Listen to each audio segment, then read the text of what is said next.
निरुक्त.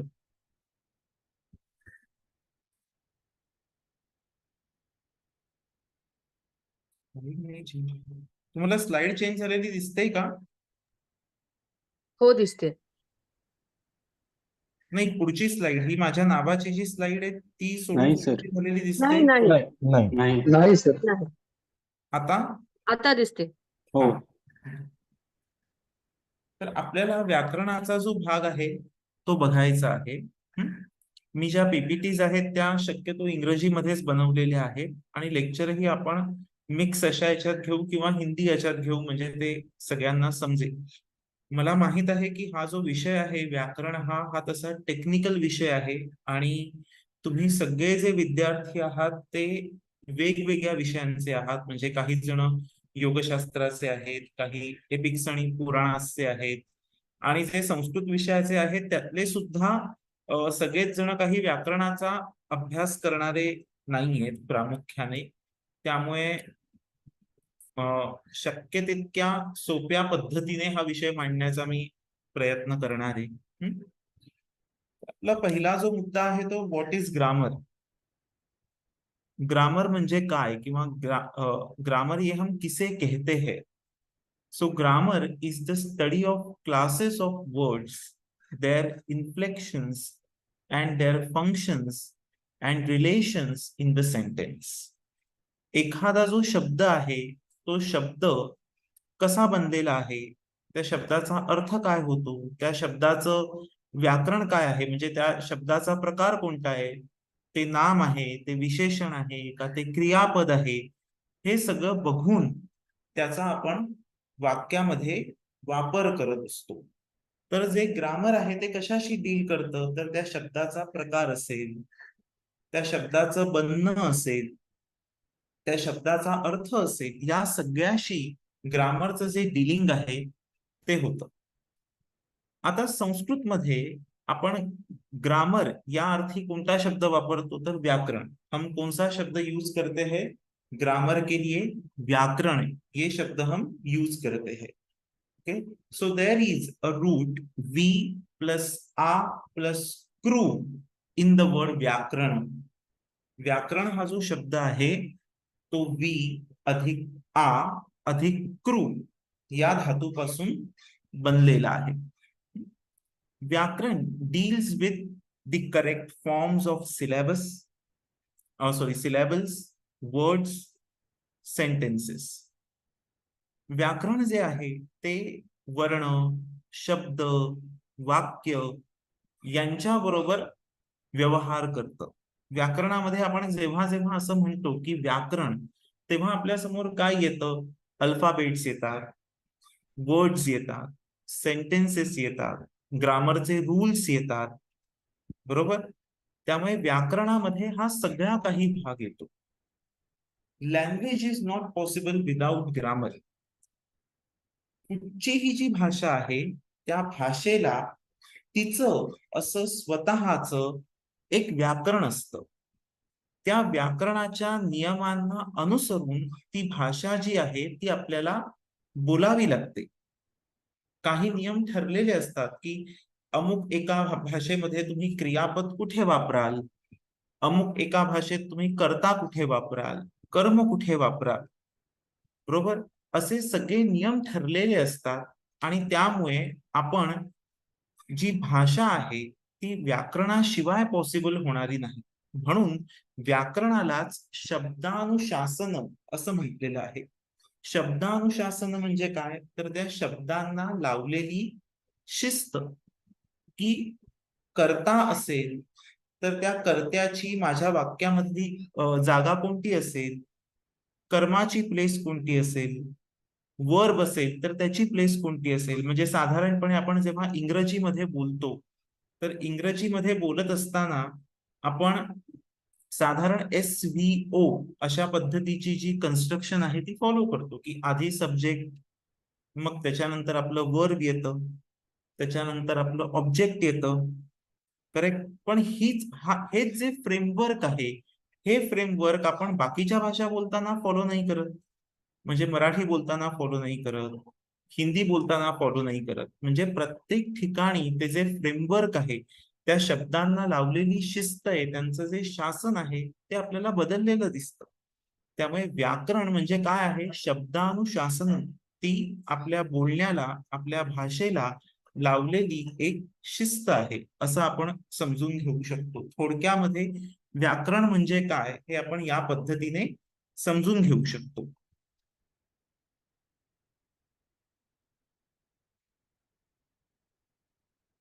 माझ्याकडे हे बदललं जातच नाही. हा, आता जेव्हा आपण संस्कृत व्याकरणाचा विचार करतो, तेव्हा संस्कृत व्याकरण असं म्हटल्यानंतर तुमच्या डोळ्यासमोर सगळ्यात आधी जे नाव उभं राहतं ते आहे पाणिनी.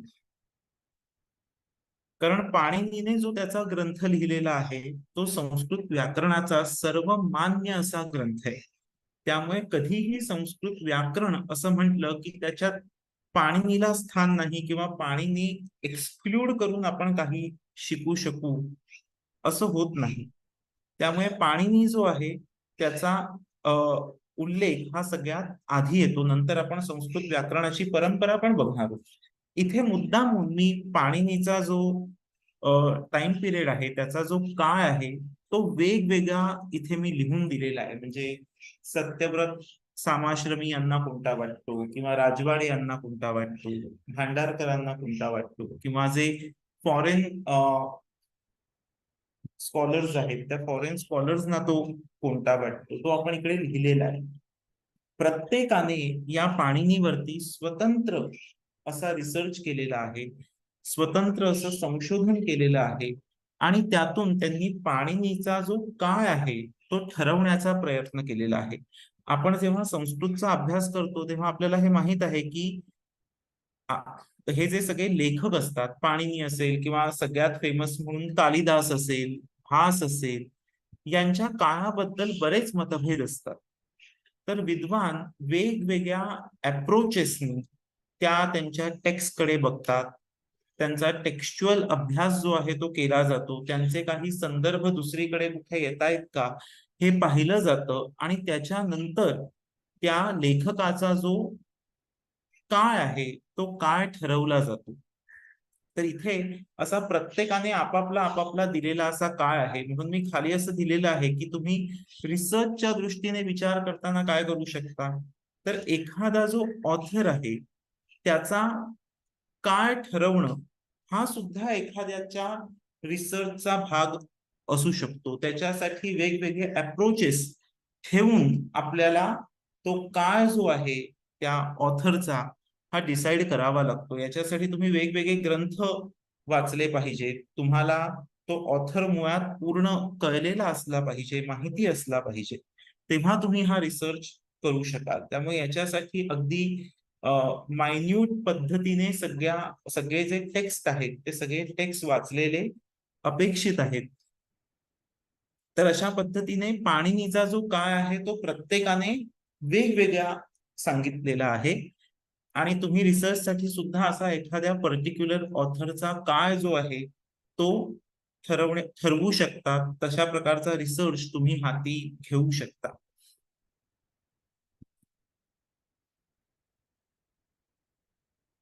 आता इथे जी आहे ती मी संस्कृत व्याकरण परंपरा दिलेली आहे. This is this is the tradition of Sanskrit vyakarana before Panini. ही सगळी कशाची आहे? पाणिनीच्या आधीची. म्हणजे पाणिनी होण्याआधी कोण कोण होऊन गेले संस्कृत व्याकरणकार, त्यांची ही इकडे लिस्ट दिलेली आहे. बघा, ते एकंदर 21 आहेत असं आपल्याला दिसेल. इंद्र आहे, भागुरी, पौष्करस, चारायण, काशकृत्स्न, वैयाघ्रपद, माध्यंदिनी, रौढी, शौनक, गौतम, व्याळी, आपिशली, काश्यप, गार्ग्य, गालव, चाक्रवर्मण, भारद्वाज, शाकटायन, शाकल्य, सेनक आणि स्फोटायन अशा 21 जणांची यादी दिलेली आहे. आणि 12 to 21 are mentioned by Panini in different sutras. पाणिनीने याच्यातले हे जे काही आहेत ते आपल्या अष्टाध्यायीमध्ये एक्सप्लेन केलेले आहेत. सॉरी, त्यांचा निर्देश केलेला आहे, त्यांचा संदर्भ जो आहे तो त्याने घेतलेला आहे. 12 पासून 21 पर्यंत जे आहेत त्यांची नावं आपल्याला पाणिनीच्या अष्टाध्यायीमध्ये सापडतात. आणि पहिले जे आहेत 1 ते 11 यांची नावं आपल्याला सापडत नाहीत. आपल्याला अन्य काही सोर्सेस वरून समजलेले हे सगळे संस्कृत व्याकरणकार आहेत, ज्यांची नावं आपल्याला पाणिनीच्या अष्टाध्यायीत मिळत नाही. मग आता बघा पाणिनीने त्यांचा निर्देश कसा केलेला आहे, तर अवं स्फोटायनस्य असं पाणिनीचं सूत्र आहे. स्फोटायनाचं जे मत आहे, स्फोटायनाचा जो ओपिनियन आहे, तो ओपिनियन सांगण्यासाठी म्हणून पाणिनीने हे सूत्र लिहिलेलं आहे, अवं स्फोटायनस्य. पाणिनीचा स्वतःचा असा एक त्याच्या संदर्भामध्ये ओपिनियन असेलच, पण माझ्या बरोबर स्फोटायनाचं काय मत आहे हे सुद्धा त्याने कोट केलेलं आहे. त्यामुळे आपल्याला 2 वेगवेगळी रूप सुद्धा मिळतात व्याकरणामध्ये. तर हा स्फोटायनाचा निर्देश आहे. त्याच्या पुढे जर बघाल, इको असवर्णे शाकल्यस्य ह्रस्वश्च असं त्याचं सूत्र आहे 6.1.127 वर. तर या ठिकाणी त्याने शाकल्य याचा निर्देश केलेला आहे, किंवा लोपशाकल्यस्य हे सुद्धा सूत्र आहे. जे MA संस्कृत करणारे आहेत त्या लोकांनी लोपशाकल्यस्य वगैरे ही सूत्र शिकलेली आहेत. त्यामुळे त्यांना एक्झॅक्टली माहिती आहे की शाकल्याच्या मतानुसार आपण एखाद्या शब्दाची प्रक्रिया केली तर रूप कसं वेगळं मिळतं, आणि जर शाकल्याला आपण एक्सक्लूड केलं तर आपल्याला कसं वेगळं रूप प्राप्त होतं शब्दाचं, हे त्या विद्यार्थ्यांना माहिती आहे. आपल्याला या ठिकाणी रिसर्च पॉइंट ऑफ व्ह्यू मधनं काय बघायचंय ते बघा. पाणिनीची अष्टाध्यायी आपल्याकडे अवेलेबल आहे. ते एक टेक्स्ट असं आहे जे की उपलब्ध आहे आणि आजपर्यंत ते मौखिक परंपरेतून वगैरे चालत आलेलं आहे आपल्याकडे. लोकांनी पाठ केलेलं टेक्स्ट आहे पाणिनीची अष्टाध्यायी हे. त्यामुळे ते आपल्याकडे टिकून आहे टेक्स्ट. त्याच्या आधी सुद्धा अर्थातच भाषा होती, भाषेचं व्याकरण होतं, आणि त्यामुळे त्या काळामध्ये भाषेचं व्याकरण लिहिण्याचा प्रयत्न निश्चितपणे झाला असेल. पाणिनीच्या आधी पाणिनी हा काही पहिल्यांदाच कोणीतरी आला आणि चला आता मी व्याकरण लिहितो असं झालेलं नसणार आहे. त्याच्या आधी निश्चितपणे लोक असणार आहेत, त्यांनी आपापली व्याकरणं तयार केली असतील, स्वतः अभ्यास करून काही भाषेचे जे नियम आहेत ते नियम त्यांनी 100% बनवलेले असतील. बरोबर. मग पाणिनीने काय केलं, पाणिनीने त्यांचा सुद्धा अभ्यास केलेला आहे. आणि जेव्हा त्याला असं वाटलं की नाही, इथे स्फोटायनाचं मत देणं गरजेचं आहे, कारण स्फोटायनाच्या मतानुसार जे रूप तयार होतं ते रूप आपल्याला वापरामध्ये दिसतं, लौकिक भाषेमध्ये ते आहे, वापरलं जातं, असं जेव्हा त्याला दिसलं तेव्हा त्याने तिकडे शाकल्याचं मत घेतलं, स्फोटायनाचं मत घेतलं, आणि बाकीची जी सगळी सूत्र आहेत ती सगळी त्याची स्वतःची सूत्र आहेत. पण तरी सुद्धा आधीचे जे होऊन गेलेले पूर्वसुरी आहेत त्यांचा निर्देश, त्यांची मतं आपल्याला पाणिनीच्या अष्टाध्यायीमध्ये दिसतात. म्हणून कोटिंग संबंध असं मी तुम्हाला रिसर्च साठी दिलेलं आहे की आपण जेव्हा रिसर्च करत असतो तेव्हा आधी जो काही रिसर्च झालेला आहे त्याच्यावरती लोकांची मतं काय आहेत ते सुद्धा आपण देणं गरजेचं आहे. कौटिल्य अर्थशास्त्र जे शिकत आहेत त्यांना हे माहिती असेल की कौटिल्याने सुद्धा आधी अनेकांची मतं कौटिल्य देतो आणि मग त्याच्यानंतर कौटिल्य स्वतःचं मत मांडतो. बरोबर. तसंच पाणिनीने इथे स्वतःचं मत दिलेलंच आहे, म्हणजे त्याला जो योग्य वाटत आहे तो त्याने नियम दिलेलाच आहे. पण जर स्फोटायनाच्या पद्धतीने सुद्धा रूप बनत असेल किंवा शाकल्याचं जे मत आहे त्याचा जो रूल आहे त्याच्यानुसार जर रूप बनत असेल तर त्याने त्यांची मतं सुद्धा तिथे दिलेली आहेत आणि त्यावेळी त्याने त्यांचा निर्देश केलेला आहे बघा. म्हणजे हे मत स्फोटायनाचं आहे, हे शाकल्याचं आहे, हे त्याचं नाहीये, पाणिनीचं स्वतःचं हे मत नाहीये, हेही त्याने तिकडे सांगितलेलं आहे. बऱ्याचदा दुसऱ्याच मत आहे पण ते आपलं मत आहे असं करून लोक रिसर्च मध्ये ते लिहितात, तर तसं करायचं नाही. अवं स्फोटायनस्य, अवं तिकडे घाला, हे मत जे आहे ते स्फोटायनाचं आहे, तर पाणिनीने त्याचाच निर्देश केलेला आहे. म्हणजे ज्या आपण माल प्रॅक्टिसेस म्हणतो रिसर्च मधल्या, की दुसऱ्याचं जे आहे ते चोरून लिहायचं आणि तिकडे त्याचं नाव टाकायचं नाही, तर असं आपल्याला हे संस्कृत लेखक करताना दिसत नाही. कौटिल्य सुद्धा इतरांची नावं देतो, पाणिनीने सुद्धा इतरांची नावं दिलेली आहेत. त्यामुळे त्यांचा निर्देश त्यांचं मत सांगत असताना करायचा. आता पाणिनीच्या नंतर कोण कोण आहे बघा, इथे आपण 3 युग मानलेली आहेत. म्हणजे संस्कृत व्याकरणाची 3 युग जी आहेत ती मानलेली आहेत. त्यातलं जे पहिलं युग आहे त्याच्यात आहे पाणिनी, मग कात्यायन आहे. यांची माहिती आपण घेणार आहोत. मी आता जस्ट हे कोण कोण कोणत्या कोणत्या याच्यात आहे ते सांगतोय. पतंजली आहे. या तिघांना मिळून त्रिमुनी अशी संज्ञा आहे व्याकरणामध्ये. पाणिनी, कात्यायन आणि पतंजली. त्याच्यानंतर दुसऱ्या युगामध्ये कोण येतो? भर्तृहरी, ज्याने वाक्यपदीय हा ग्रंथ लिहिला, तो भर्तृहरी येतो. आणि तिसरं जे युग आहे त्याच्यामध्ये बघा भट्टोजी दीक्षित, नागेश भट्ट, वरदराज असे लोक येतात. याच्यामधलं जे पहिलं युग आहे ते प्राचीन व्याकरणाचं युग आहे. आणि तिसरं जे युग आहे ते नव्य व्याकरणाचं आहे. हे जे पहिलं युग आहे त्याच्यामध्ये आपल्याला ज्ञान परंपरा दिसते.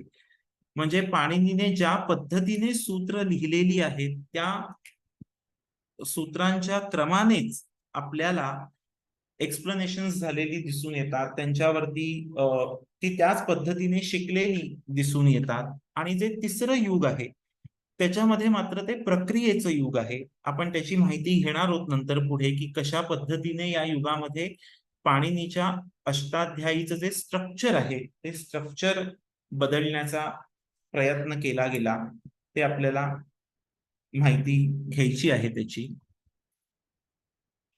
आता सगळ्यात आधी आपण बघूया की पाणिनीची जी अष्टाध्यायी आहे ती तुम्हाला दिसतंय का स्क्रीन? तर माझ्याकडचा गेला आहे. हो सर, दिसतंय. ओके. तर पाणिनीची जी अष्टाध्यायी आहे तिची माहिती आता आपण घेऊया. अष्टाध्यायी म्हणजे काय? तर अष्टानाम अध्यायानाम समाहारः. अष्टाध्यायीमध्ये एकंदर किती अध्याय आहेत? तर एकंदर अष्टाध्यायीमध्ये 8 अध्याय आहेत. त्या 8 अध्यायांचं कलेक्शन म्हणजे पाणिनीची अष्टाध्यायी. मग नंबर्स किती आहेत? सूत्रांचे नंबर किती आहेत? तर 3981 सूत्र ही पाणिनीच्या अष्टाध्यायीमध्ये आहेत. या सूत्राच्या नंबर्स बद्दल थोडे मतभेद आहेत, की डिफरंट स्कॉलर्स जे आहेत त्यांचे डिफरंट ओपिनियन्स आहेत. काही जण 4000 म्हणतात, काही जण 3981 म्हणतात, काही जण 3800च्या आसपास त्याचा नंबर देतात. प्रत्येकाची जी मतं आहेत ती वेगवेगळी आहेत, पण एक साधारण जो नंबर आहे तो 3981 असा एक नंबर आहे, की सर्वमान्य असा, की एवढी सूत्र पाणिनीच्या अष्टाध्यायीमध्ये आहेत.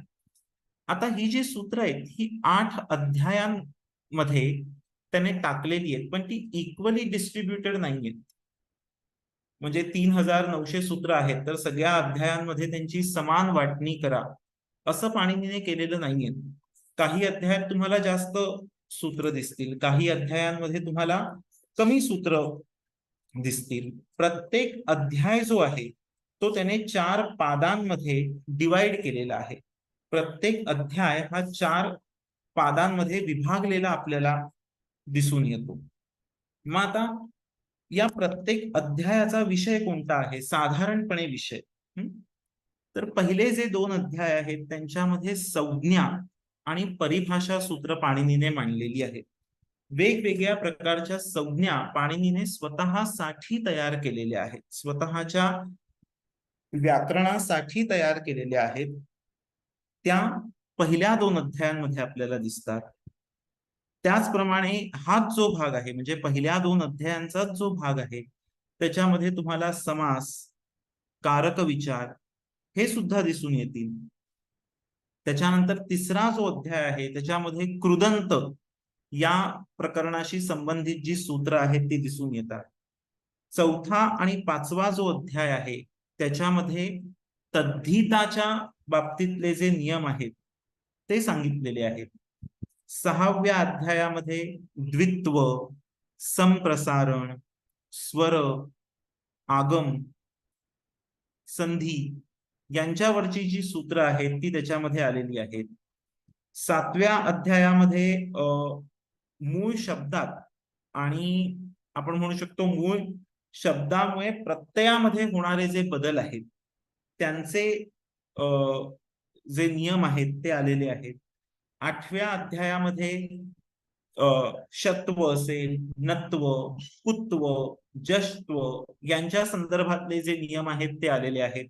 तर आता बरेच जण इकडे पाणिनीचा अभ्यास करणारे नाहीयेत, त्यामुळे त्यांना हे जश्त्व, कुत्व हे जे सगळे शब्द आहेत ते थोडे चमत्कारिक वाटू शकतात. पण तुम्ही आता फक्त हे समजून घ्या की पाणिनीच्या अष्टाध्यायीमध्ये या गोष्टी आहेत, आणि जर तुम्ही हा अप्रोच ठेवून नंतर अभ्यास करणार असाल तर त्यावेळी तुम्हाला हे शिकता येऊ शकेल. या सगळ्या गोष्टी तुम्हाला त्यावेळी माहित होतील. आता पाणिनीच्या अष्टाध्यायीमध्ये ही जी सगळी सूत्र आलेली आहेत ती कधीच अशी येत नाहीत की हे पर्टिक्युलर सूत्र फक्त संधीचं असेल, हे पर्टिक्युलर सूत्र फक्त समासाचं असेल, हे पर्टिक्युलर सूत्र फक्त कृदंताचं असेल. प्रत्येक सूत्र जे आहे त्याला पाणिनीने एक एक काम देऊन ठेवलेलं आहे, आणि जिथे जिथे त्या सूत्राला असं वाटेल की मला हे काम करता येऊ शकतं, की पॉसिबल कंडिशन जी आहे ही तयार झालेली आहे, जिथे जाऊन मी काम करू शकतो, तिथे तिथे ते सूत्र येतं आणि ते आपलं काम करतं. जसं की इको यणची हे सूत्र बऱ्याच जणांनी शिकलेलं असेल, निदान 50% लोकांना तरी तुमच्यातल्या इको यणची हे सूत्र माहिती असेल. आता ज्या ठिकाणी अशी कंडिशन येते, सुधी अधिक उपास्य, हा म्हणजे सुधी, द वर्ड सुधी ends with E and the word उपास्य उपास्य स्टार्ट्स विथ उ. So here E is followed by उ.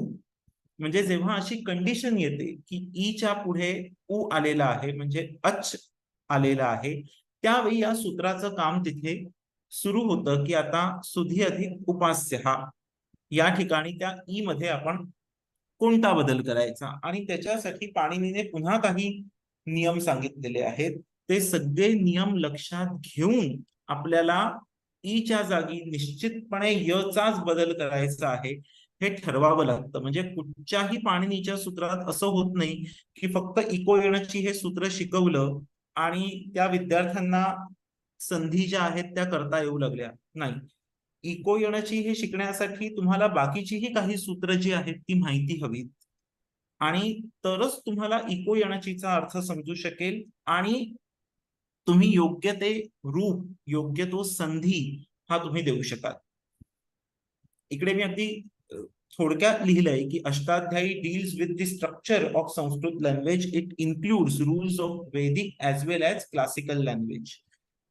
आपली जी लौकिक भाषा आहे आणि वैदिक भाषा आहे त्या दोन्ही भाषांचे जे नियम आहेत ते नियम आपल्याला पाणिनीच्या अष्टाध्यायीमध्ये दिसून येतात. म्हणून पाणिनीची अष्टाध्यायी महत्वाची. फक्त आणि फक्त लौकिक भाषेचे नियम म्हणजे आज जी संस्कृत भाषा आपण बोलतो तिचेच फक्त नियम त्याने दिलेले आहेत असं नाही, तर त्यामध्ये कोणाचा तरी माईक सुरू आहे, कोणाचा तरी माईक सुरू आहे. तर त्याने फक्त लौकिक भाषेतलेच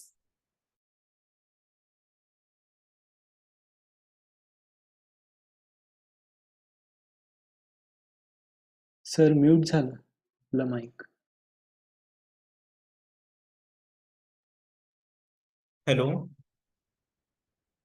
हा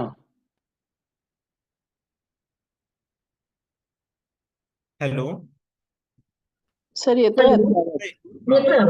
येतोय येतोय. तर त्याने फक्त लौकिक भाषेचेच नियम दिलेले आहेत असं नाही, तर त्याने वैदिक भाषेचे नियम सुद्धा दिलेले आहेत. आणि म्हणून त्याची जी अष्टाध्यायी आहे ती सगळ्यात महत्वाची आहे की वेदांमध्ये जे भाषेचं स्वरूप आपल्याला दिसतं, जी रूप आपल्याला दिसतात त्यांचे नियम सुद्धा पाणिनीने दिलेले आहेत, किंवा ज्याला आज आपण लिंग्विस्टिक असं म्हणतो, म्हणजे भाषाशास्त्र असं म्हणतो, त्या दृष्टीने सुद्धा काही नियम पाणिनीने दिलेले आहेत, म्हणजे प्लेसेस ऑफ आर्टिक्युलेशन्स असतील तर त्याचे नियम पाणिनीने दिलेले आहेत. म्हणजे आपल्याला भाषाशास्त्र हे काही अगदी आज नव्याने समजलेलं आहे अशातला भाग नाहीये, किंवा ते फार आपल्यासाठी नवीन आहे अशातला भाग नाहीये. पाणिनीने भाषाशास्त्र संबंधी नियम सुद्धा त्याच्या अष्टाध्यायीमध्ये नोंदवलेले आहेत, दिलेले आहेत. आता पाणिनीने त्याची अष्टाध्यायी कशी लिहिली असेल तर एक्सप्लोरिंग, इन्व्हेस्टिगेशन, प्रोसेसिंग आणि क्रिएटिंग या रिसर्चच्या 4 कॅरेक्टरिस्टिक्स नुसार म्हणा किंवा काय स्तंभांनुसार म्हणा त्याने ती लिहिली असेल. पाणिनीने आधी काय केलं, एक्सप्लोरिंग केलं, की आधी त्याच्या जे कोणी व्याकरणकार होऊन गेले असतील त्यांची व्याकरण तो शिकला असेल, त्यांची व्याकरण त्याच्या समोर 100% असतील, त्यांच्यावर त्याने उहापोह केला असेल, मनन केलं असेल, चिंतन केलं असेल, इन्व्हेस्टिगेशन केलं असेल, त्याच्यामध्ये काय कोणत्या कोणत्या त्रुटी आहेत, काय काय फॉल्ट्स आहेत त्यांच्यामध्ये, त्याच्यातले दोष कोणते आहेत, त्याच्यातले गुण कोणते आहेत, हे सगळं त्याने ओळखलं असेल. त्याच्यानंतर त्याने स्वतःसाठी असा एक सगळा डेटा जो आहे तो कलेक्ट केला असेल आणि त्याच्यानंतर मग त्याने क्रिएटिंग म्हणजे मग त्याने आपली अष्टाध्यायी जी आहे ती लिहिलेली असेल. म्हणजे पाणिनीच्या अष्टाध्यायीमध्ये सुद्धा आपल्याला हा रिसर्चचा भाग दिसू शकतो, की आधी काय आहे ते समजून घेतलं, मग त्याचं इन्व्हेस्टिगेशन केलं, त्याच्यातल्या त्रुटी बाजूला काढल्या, काय दोष आहेत ते समजून घेतलं, त्याच्यावर प्रोसेसिंग केलं की हे दोष नाहीसे करण्यासाठी मला योग्य सूत्र, योग्य नियम कोणता देता येऊ शकेल, आणि मग त्यानुसार त्याने स्वतःची अष्टाध्यायी जी आहे ती लिहिली असेल. इथे मी 2 सूत्र म्हणून दिलेत की एचोयवायावहा आणि वांतोई प्रत्यय अशी, की ही अर्थात एचोयवायावहा या सूत्रामधला जो काही कंटेंट आहे तो सगळा कंटेंट इथे येऊ शकत नाही. भाषेचं सगळं जे स्वरूप आहे या शब्दांच्या बाबतीतलं ते एचोयवायावहा हे एकच सूत्र जे आहे ते सांगण्यासाठी केपेबल नाहीये. म्हणून त्याने वांतोई प्रत्यय असं पुढचं सूत्र सुद्धा दिलेलं आहे, ज्याच्यामध्ये काही कंडिशन्स ज्या आहेत त्या फक्त त्याने चेंज केलेल्या आहेत आणि त्यामुळे आपल्याला वेगळं रूप मिळतं. म्हणजे भाषेमध्ये जो असलेला शब्द आहे तो शब्द या सूत्रांमुळे सिद्ध होऊ शकतो. फक्त एचोयवायावहा हे एकच सूत्र ते काम करू शकत नाही.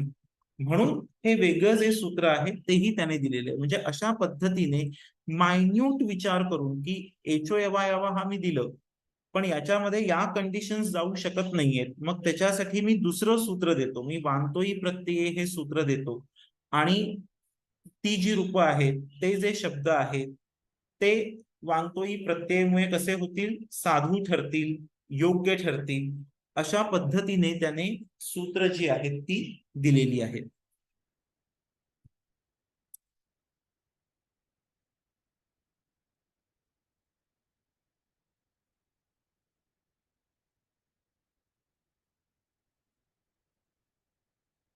त्याच्या अष्टाध्यायीचे 2 भाग आहेत. त्याने अष्टाध्यायीचे 2 भाग केलेले आहेत. ते त्याने पूर्वत्रा सिद्धम या सूत्राने केलेले आहेत. इकडे मी असं लिहिलंय 2 सेक्शन्स ऑफ अष्टाध्यायी. त्याच्यातला जो पहिला सेक्शन आहे त्याला सपाद सप्ताध्यायी म्हणतात. म्हणजे 1 पासून 8.1 पर्यंत. सपाद म्हणजे काय, 1 पाद, आणि सप्ताध्यायी, सप्ताध्यायी म्हणजे 7 पाद. 7 अध्याय, 7 अध्याय पूर्ण, आणि सपाद म्हणजे पुढचा 1 अध्याय अजून, 1 पाद अजून, अशा पद्धतीने 1 to 8.1 असं जे आहे त्याला सपाद सप्ताध्यायी म्हणतात. आणि त्रिपादी ती आहे 8.2, 8.3, 8.4 हे त्रिपादी आहे. आणि ही रचना त्याने का केलेली आहे, म्हणजे हे 2 सेक्शन्स त्याने का बनवलेले आहेत, तर सपाद सप्ताध्यायी मध्ये जी सूत्र आहेत त्यांना असं वाटतं की अष्टाध्यायी जी आहे ती 8.1 ला संपली. जिकडे 8.1 चं शेवटचं सूत्र आलं तिकडे अष्टाध्यायी जी आहे ती संपली. आणि 8.2, 8.3, 8.4 असं काही नाहीच आहे अस्तित्वात, असं त्यांना वाटतं. म्हणजे सपाद सप्ताध्यायीतल्या सूत्रांना त्रिपादी मधली जी सूत्र आहेत ती दिसत नाही. त्रिपादीमध्ये जी सूत्र आहेत त्यांना आधीची सूत्र दिसत नाहीत. परिणामी जे योग्य रूप आहे ते योग्य रूप तुम्हाला सिद्ध करता येतं. म्हणून त्याने त्याचा जो ग्रंथ आहे त्याचे 2 सेक्शन्स हे सूत्र देऊन केलेले. पूर्वत्रा सिद्धम हे पाणिनीचं सूत्र आहे आणि त्याने आपला जो ग्रंथ आहे त्याचे 2 विभाग केलेले आहेत. पहिला विभाग सपाद सप्ताध्यायी, दुसरा विभाग त्रिपादी. हा सुद्धा फार टेक्निकल भाग आहे की याच्यामुळे कोणती रूप सिद्ध होतात वगैरे. मी त्या उदाहरणांमध्ये जात नाहीये कारण की उदाहरणं जर घेतली तर तिकडे त्यांच्या त्यांच्या रूपसिद्धी येतात किंवा या ठिकाणी मग हा शब्द कसा बनला असं सगळं त्याच्यात येतं आणि तुम्ही सगळे काही त्याच्याशी तितके फॅमिलियर नाही आहात, म्हणजे ती सगळी सूत्र तुम्हाला समजतीलच असं नाही. त्यामुळे मी ती उदाहरणं जी आहेत ती घेणं इथे टाळतोय की पूर्वत्रा सिद्धमुळे काय होऊ शकतं. जे संस्कृत व्याकरण शिकत आहेत आता MA ला त्यांना माहित आहे की आपण हे सूत्र शिकलेलो आहोत आणि त्यांना एक्झॅक्टली माहित आहे की काय फरक पूर्वत्रा सिद्धमुळे पडतो, कशा पद्धतीने 2 वेगवेगळी रूप जी आहेत ती दिली जातात. आता आपण कॉन्ट्रीब्युशन ऑफ कात्यायन घेऊया. पाणिनीच्या अष्टाध्यायीची आपण माहिती घेतली. पाणिनीने काय केलंय त्याच्या अष्टाध्यायीमध्ये सूत्र लिहिलेली आहे, म्हणजे भाषेचे नियम, संस्कृत भाषेच्या संदर्भातले नियम लिहिलेले आहेत. त्याच्या काळामध्ये जे काही भाषेचं स्वरूप होतं, ज्या पद्धतीची भाषा त्याच्या काळामध्ये अस्तित्वात होती त्या पद्धतीने त्याने आपली अष्टाध्यायी जी आहे तिची रचना केली. त्याच्यानंतर कात्यायन आहे. त्याने काय केलंय, त्याने वार्तिक लिहिलेली आहे आणि ही वार्तिक सुद्धा पाणिनीच्या व्याकरणाचा एक कोर पार्ट मानली जातात. साधारणपणे 1500 1500 वार्तिक ही कात्यायनाने लिहिलेली आहेत. आणि त्याने त्याच्यामध्ये शब्द आणि त्यांचा अर्थ यांच्या संदर्भामध्ये देखील चर्चा केलेली आहे, म्हणजे सिद्धे शब्दार्थ संबंधे अशा पद्धतीने. म्हणून इकडे मी लिहिलंय पण ते आपण एक्सप्लेन करायची आता आवश्यकता नाहीये की तो सगळा हे तुम्हाला समजेल की नाही. मला जरा शंका आहे की for Katyayana word meaning relations वर सिद्ध given to us and eternal, म्हणजे शब्द आणि अर्थ यांच्यामधला जो संबंध आहे तो इटर्नल असं त्याचं मत आहे. मग वार्तिक म्हणजे काय आहे, तर वार्तिक हे ऑथॉरिटेटिव्ह स्टेटमेंट आहे. जसं पाणिनीला महत्व आहे तसंच कात्यायनाच्या या वार्तिकांना सुद्धा महत्व आहे. पाणिनीच्या काळामध्ये जे भाषेचं स्वरूप होतं त्यात हळूहळू बदल होत गेले. नवीन शब्द आले असतील, नवीन रूप तयार केली जाऊ लागली असतील. मग ती जी नवीन रूप असतील, ते जे नवीन शब्द असतील, त्यांच्यासाठीचे नियम कोणते, तर ते पाणिनीच्या अष्टाध्यायीतला जो काही नियम आहे तो नियम बघून आपण ते शब्द तयार करू शकत नाही किंवा त्या शब्दांची रूपसिद्धी जी आहे ती आपल्याला पाणिनीच्या अष्टाध्यायीतून मिळू शकत नाही. म्हणून कात्यायनाने काय केलं, वार्तिक लिहिली आणि ते जे सगळे शब्द होते त्यांना पुन्हा एकदा भाषेमध्ये साधुत्व त्यामुळे प्राप्त झालं. जसं की आता आपण एक मागे सूत्र घेतलं होतं वांतोई प्रत्यय, त्याच्या याच्यामध्ये ज्यांनी लघुसिद्धांत वाचलेली आहे त्यांना माहित असेल त्याच्यामध्येच अध्वपरिमाणेच असं एक वार्तिक येतं. कारण का, ना एचो यवायावहा ना वांतोई प्रत्यये अध्वपरिमाणेच याने सांगितलेला जो शब्द आहे तो कोणतंच सूत्र प्रूव्ह करू शकत नाही. एचो यवायावहा पण नाही, वांतोई प्रत्यय पण त्याला केपेबल नाहीये. म्हणून वार्तिक जी आहेत ती लिहिली गेली आणि ते अध्वपरिमाणेच या वार्तिकाने काम केलं की बरोबर जे रूप आहे ते आपल्याला मिळतं. आणि म्हणून या वार्तिकांना पाणिनीच्या अष्टाध्यायी इतकंच महत्व व्याकरणाच्या परंपरेमध्ये आहे. त्याच्या पुढचा जो भाग आहे ते आहे कॉन्ट्रीब्युशन ऑफ पतंजली. पतंजलीने महाभाष्य नावाचा एक ग्रंथ लिहिलेला आहे.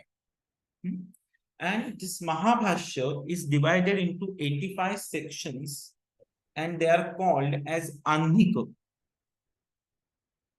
आन्निक म्हणजे काय, तर एका दिवसामध्ये तुम्ही किती अभ्यास करू शकता त्याचं ते ठरवलेलं हे आहे की एका दिवसामध्ये हा एवढा अभ्यास होऊ शकतो.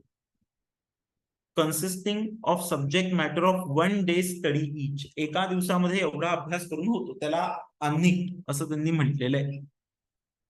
तर अशी 85 आन्निक्स जी आहेत ती आपल्याला महाभाष्यामध्ये दिसून येतात. आणि महाभाष्याची जी कॉमेंट्री आहे ती किती सूत्रांवर अवेलेबल आहे, तर 1228 सूत्रांवर अवेलेबल आहे. म्हणजे पाणिनीची जी सूत्र आहेत 3981, त्याच्यापैकी 1228 सूत्र जी आहेत त्यांच्यावरती आपल्याला महाभाष्य अवेलेबल असलेलं दिसून येतं. महाभाष्य जे आहे त्याच्याशिवाय तुम्ही पाणिनीच्या अष्टाध्यायीचं एक्सप्लेनेशन करू शकत नाही. तुम्हाला काहीही जर पाणिनीच्या सूत्रांमध्ये डिस्प्यूट दिसला, काही शंका आल्या, तर तुम्ही महाभाष्य उघडलं पाहिजे, त्याच्यामध्ये बघितलं पाहिजे आणि मग त्या पद्धतीने तुम्ही काम जे आहे पुढचं ते केलं पाहिजे. कात्यायनाची जी वार्तिक आहे त्याचं कुठचंही टेक्स्ट म्हणजे त्याचं मॅन्युस्क्रिप्ट, ते ओरिजिनल पुस्तक हे आपल्याला उपलब्ध नाही. की त्याने जसं पाणिनीची अष्टाध्यायी आपल्यापर्यंत चालत आलेली आहे किंवा पतंजलीचं महाभाष्य आज आपल्या समोर आहे, त्या पद्धतीने कात्यायनाची जी वार्तिका आहे ती अशी सेपरेट हे पुस्तक म्हणजे कात्यायनाची वार्तिका असं उपलब्ध नाही. तर पतंजलीने त्याच्या महाभाष्यामध्ये जे रेफरन्सेस दिलेले आहेत वार्तिकांचे, त्याच्यावरून आपल्याला ती वार्तिक समजतात की कात्यायनाची जी वार्तिका आहे ती कोणती असतील. हे पतंजलीचं जे पुस्तक आहे महाभाष्य त्याच्यामधून आपल्याला समजतं. कात्यायनाचं पुस्तक उपलब्ध नाहीये. ओके. महाभाष्य हा जो ग्रंथ आहे तो 2 प्रकारे त्याच्याकडे बघितलं जातं. त्याच्यात ग्रामर तर आहेच, म्हणजे पाणिनीचा काय म्हणून डिफेन्स आहे महाभाष्य हा ग्रंथ, की कुठेही त्याच्या बाबतीत शंका आली पाणिनीची अष्टाध्यायी अभ्यास करताना तर तुम्ही ते बघू शकाल. पण त्याचबरोबर ग्रामरची म्हणून जी काही फिलॉसॉफी आहे ती फिलॉसॉफी सुद्धा आपल्याला महाभाष्यामध्ये दिसून येते. म्हणजे महाभाष्याचा अभ्यास करत असताना तो 2 यांच्यावर करावा लागतो. 2 काय म्हणू आपण त्याला, 2 पातळ्यांवर करावा लागतो. की एकीकडनं तुम्हाला पाणिनीची जी अष्टाध्यायी आहे किंवा त्याच्यात आलेले जे डाऊट्स आहेत ते तुमचे क्लिअर होणारच आहेत, पण त्याचबरोबर व्याकरणाचं एक दर्शन म्हणून जे स्थान आहे ते सुद्धा तिथे कुठेतरी निश्चित होताना आपल्याला दिसतंय. त्याचा प्रारंभ आपल्याला तिथे झालेला दिसतोय, त्याचं बीज आपल्याला तिथे दिसतंय. आणि म्हणून मग नंतर जेव्हा सर्वदर्शन संग्रह लिहिला गेला, म्हणजे माधवाचार्यांनी जो सर्वदर्शन संग्रह लिहिला, त्याच्यामध्ये तुम्हाला व्याकरण हे एक दर्शन म्हणून दिसेल बघा. म्हणजे आपल्याला जनरली 6 दर्शन म्हणजे 6 काय आस्तिक आणि 3 नास्तिक दर्शन एवढंच आपल्याला दर्शन असं म्हटल्यावर दिसतं, पण व्याकरण हे सुद्धा एक दर्शन आहे. हे सर्वदर्शन संग्रह वाचल्यावर आपल्याला समजू शकतं. त्याच्यामध्ये व्याकरण हे एक दर्शन कसं आहे हे सांगितलेलं आहे. ते तुम्ही जे दर्शनाचे अभ्यासक असतील ते घेऊ शकतात त्याचा अभ्यास सुद्धा करायला.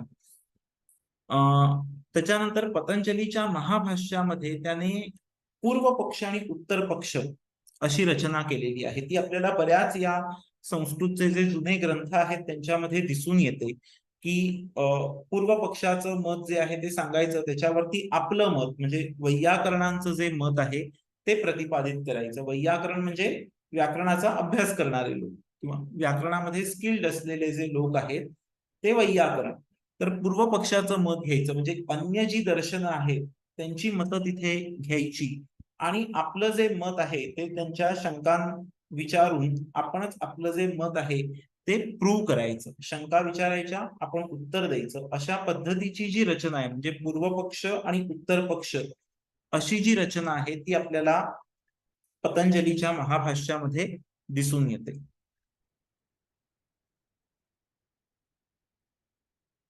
त्याच्यानंतर पुढचा जो आहे तो आहे भर्तृहरी. आपण जी माहिती बघितली ती पहिल्या युगाची माहिती होती, म्हणजे पाणिनीचं व्याकरण परंपरेचं पहिलं युग, ज्याच्यामध्ये पाणिनी येतो, कात्यायन येतो आणि पतंजली येतो. आता आपण दुसऱ्या युगामध्ये आहोत, ज्याच्यात की भर्तृहरी येतो. भर्तृहरीचा जो ग्रंथ आहे तो वाक्यपदीय नावाचा ग्रंथ आहे आणि याने स्फोट सिद्धांत मांडलेला आहे. आपण त्या स्फोटाबद्दल थोडस बोलणार आहोत. तो सुद्धा तांत्रिक भाग आहे, बऱ्यापैकी टेक्निकल भाग आहे, पण मी अगदी शक्य तितकं सोपं करून ते सांगायचा प्रयत्न करतो. की इथे मी व्याख्या दिलेली आहे स्फोटाची. शब्द which communicates the meaning is different from the sound which is produced and heard and which is merely instrumental in the manifestation of an internal voice is termed as spota. वक्ता जो आहे तो शब्द जे आहेत ते बाहेर टाकत असतो, त्याच्या मुखावाटे शब्द बाहेर पडत असतात. तो जिथे तो शब्द मुखावाटे बाहेर टाकतो तिथेच खरं तर तो शब्द संपतो आणि त्या शब्दाचे वेगवेगळे व्हेरिएशन्स तयार होत जातात. म्हणजे आता जेव्हा मी बोलतो आहे तेव्हा मी जिथे बोललो तिथेच तो शब्द माझ्याकडनं संपला आणि त्या शब्दाचे आता वेगवेगळे व्हेरिएशन्स होत आहेत, जे की पुढे जात आहेत आणि तुमच्या कानापर्यंत येणार आहेत आणि ते तुम्ही ग्रहण करणार आहात. आणि तुमच्याकडे एक बुद्धिस्थित तशा प्रकारचा शब्द असतो, त्या शब्दावरती येऊन हे आदळतात आणि त्यामुळे तुम्हाला तो शब्द समजतो, त्याचा अर्थ जो आहे तो तुम्हाला समजतो आणि त्याला आपण स्फोट झाला असं म्हणायचं असतं. आता हा स्फोट सिद्धांत जो आहे हा व्याकरणामध्ये आहे. हा तुम्ही काव्यशास्त्रामध्ये सुद्धा बघू शकता, तिथे सुद्धा स्फोटाची चर्चा केलेली आहे. ज्यांना कंपॅरेटिव्ह काही रिसर्च करायचं आहे ते भर्तृहरीने सांगितलेला स्फोट आणि काव्यशास्त्रामध्ये असलेला जो स्फोट आहे त्याच्यावरती काम करू शकतात. आणि अर्थात जेव्हा तुम्ही त्या वर्गांमधनं असाल, म्हणजे त्या व्याकरणाचे जे विद्यार्थी आहेत ते स्फोट सिद्धांत इन डिटेल पुढे शिकणारच आहेत, ते या ज्या गोष्टी आहेत त्या तिथे वापरू शकतात. हा जो स्फोट सिद्धांत आहे त्याला मीमांसा म्हणजे कुमारिल भट्ट आणि प्रभाकर स्कूल ऑफ मीमांसा यांनी हे त्याचे अपोनेंट्स आहेत. यांनी त्याला अपोज केलेला आहे. ते सुद्धा तुम्ही अभ्यासू शकता, म्हणजे कशा पद्धतीने त्यांनी अपोज केलेला आहे. काल तुम्ही मीमांसेचं लेक्चर अटेंड केलेलं आहे, तर तुम्ही ते तिथे अप्लाय करू शकता, तेही तुम्ही बघू शकता. पण अर्थात या सगळ्या गोष्टींसाठी तुम्हाला व्याकरणाचा एक स्ट्रॉंग बेस पाहिजे. फक्त आणि फक्त नुसतंच आपण संस्कृत शिकतोय तर आपल्याला या गोष्टी समजतीलच असं नाही. त्यामुळे ते जे शास्त्र आहे ते शास्त्र शिकणाऱ्यांना याचा उपयोग जास्त होऊ शकतो. त्याच्यानंतर या ज्या काही आहेत या तिसऱ्या युगामध्ये आपण व्याकरणाच्या आता आहोत, की एक्सप्लिकेटिव्ह कॉमेंट्रीज ऑन अष्टाध्यायी. याच्यामध्ये प्रक्रिया कौमुदी, सिद्धांत कौमुदी, मध्य सिद्धांत कौमुदी, लघु सिद्धांत कौमुदी, सार कौमुदी हे सगळं इन्क्लूड आहे. बघा, पाणिनीची जी अष्टाध्यायी आहे तिची रचना आणि या ग्रंथांची रचना फार वेगवेगळी आहे. तुम्ही जेव्हा पाणिनीची अष्टाध्यायी उघडता तेव्हा तुमच्या समोर जे पहिल्या अध्यायाच्या पहिल्या पादामधलं सूत्र येतं ते आहे वृद्धिरादैच. आता पहिल्यांदा तुम्ही अभ्यास करायला घेताय पाणिनीचा अशी तुम्ही कल्पना करा आणि तुमच्या समोर सूत्र आलं वृद्धिरादैच. तुम्हाला काहीही समजत नाही की वृद्धी म्हणजे काय आहे, आत म्हणजे काय आहे आणि एच म्हणजे काय आहे. तुम्हाला काहीही समजत नाही. वृद्धिरादैच, आत म्हणजेही काही कळलं नाही, ऐच म्हणजेही कळलं नाही, वृद्धी म्हणजेही काही कळलं नाही. मग हळूहळू जसे तुम्ही पुढे जाता, म्हणजे 1 1 1 2 1 1 2 अशा नंबरचं जे सूत्र आहे ते अभ्यासता. असं करत हळूहळू जेव्हा तुम्ही पुढे जाता तेव्हा एकीकडे तुम्हाला सूत्र मिळतं तपरस्तत्कालस्य, त्या सूत्राचा जेव्हा तुम्ही अभ्यास करता तेव्हा तुम्हाला या वृद्धिरादेश मध्ये जो आत आहे त्या तच फंक्शनिंग काय आहे ते समजतं. म्हणजे जोपर्यंत तुम्ही तपरस्त कालस्यचा अभ्यास करत नाही तोपर्यंत तुम्हाला आत या शब्दाचं एक्सप्लेनेशन समजणार नाहीये. म्हणजे तितका वेळ तुम्हाला वाट बघावी लागणार आहे. आणि ज्यावेळी तपरस्तात कालस्य तुमच्या समोर येईल ताबडतोब तुम्हाला हे समजलं पाहिजे की अरे आपण वृद्धिरादेश मध्ये तो जो त पाहिला होता तिथे हे लागतंय सूत्र. हा जो त आहे तो त त्या तपरस्त कालस्यवाला आहे आणि तो काहीतरी काम सांगतोय तिथे करायला आपल्याला. म्हणजे जोपर्यंत तपरस्त कालस्य शिकलेलो नाही आत याचा अर्थ करता येत नाही. किंवा ऐच असेल किंवा अदेंग गुण हा असेल एंग असेल पुढचं सूत्र आहे अदेंग गुण हा त्यात पण अत आहे एंग आहे. हे एंग जे आहे हे काय आहे हे जोपर्यंत आपण प्रत्याहाराची सूत्र बघत नाही म्हणजे आदिरंतेन सहेता असेल तस्य लोपहा असेल उपदेशे अज अनुनासिक इत असेल ही सूत्र जोपर्यंत आपण अभ्यासत नाही तोपर्यंत तो जो एंग आहे किंवा ऐच आहे हा स्पष्टच होणार नाहीये आपल्याला. किंवा इको यणची असं जे सूत्र असेल त्यात इक काय आहे यण काय आहे अच काय आहे हे जोपर्यंत ही सगळी सूत्र आपण शिकत नाही तोपर्यंत आपल्याला समजणार नाही. बरं वृद्धिरादेशचा जो क्रमांक आहे तो आहे 111. त्याच्यानंतर त्याच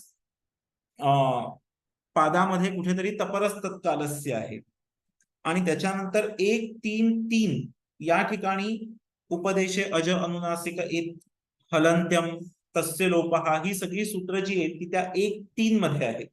म्हणजे पहिल्या अध्यायाच्या 3ऱ्या पादात आहेत. तोपर्यंत मध्ये जवळपास 150हून जास्त सूत्र होऊन गेलेली आहेत तुमची.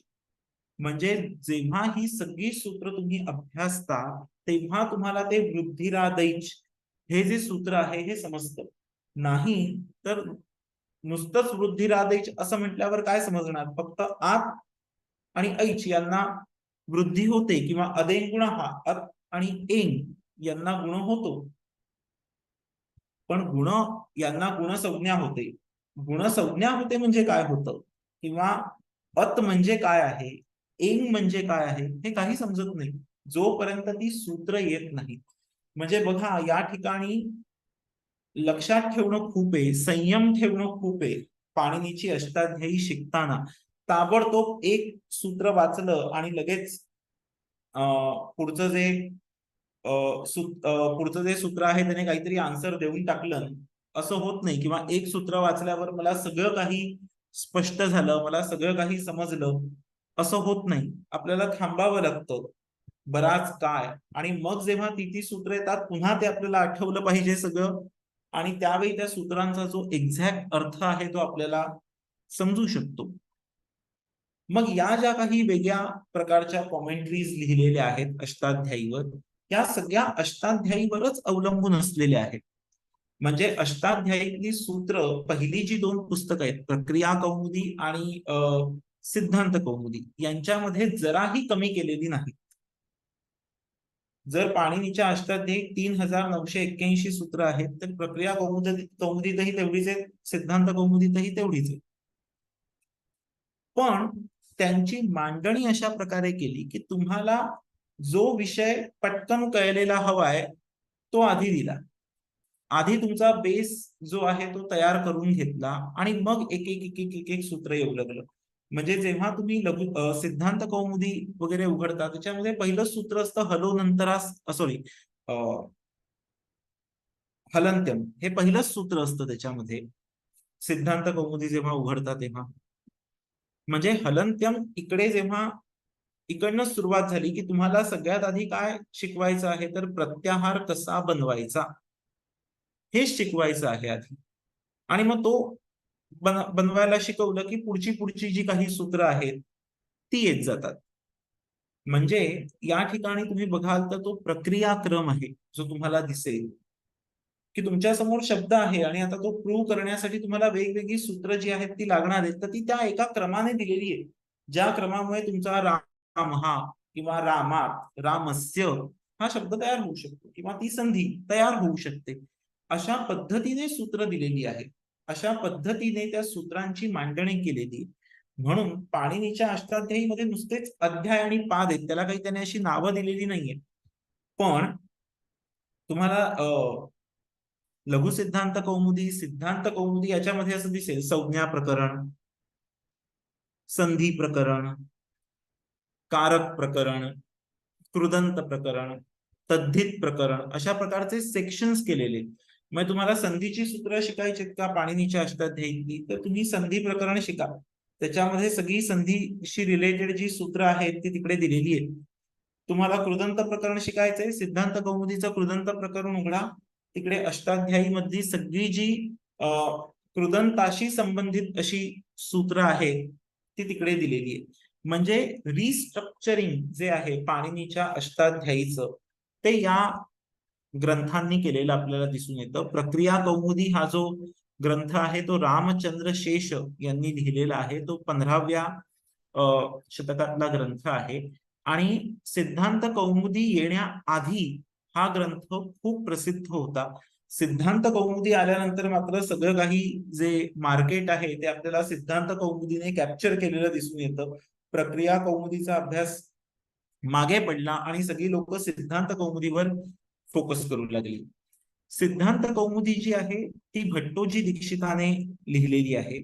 आणि याच्यामध्ये त्याने पाणिनीची जी सूत्र आहेत ती एका वेगळ्या क्रमाने लावलेली आहे. जसं मी म्हटलं की संज्ञा प्रकरण, संधी प्रकरण, कृदंत प्रकरण, अशा पद्धतीने त्याने ते सगळे अफोरिझम्स जे आहेत पाणिनीचे ते लावून घेतलेले आहेत.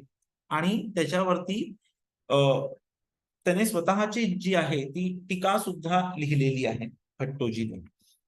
त्याच्यानंतर मध्य सिद्धांत कौमुदी जी आहे ती वरदराजाने लिहिले. हे सिद्धांत कौमुदीचं संक्षिप्त स्वरूप आहे. लघु सिद्धांत कौमुदी सुद्धा तसंच आहे. सार कौमुदी सुद्धा सेम तसंच आहे. काय आहे सिद्धांत कौमुदीमध्ये किंवा प्रक्रिया कौमुदीमध्ये पाणिनीच्या अष्टाध्यायीतली सगळीच सूत्र आहे.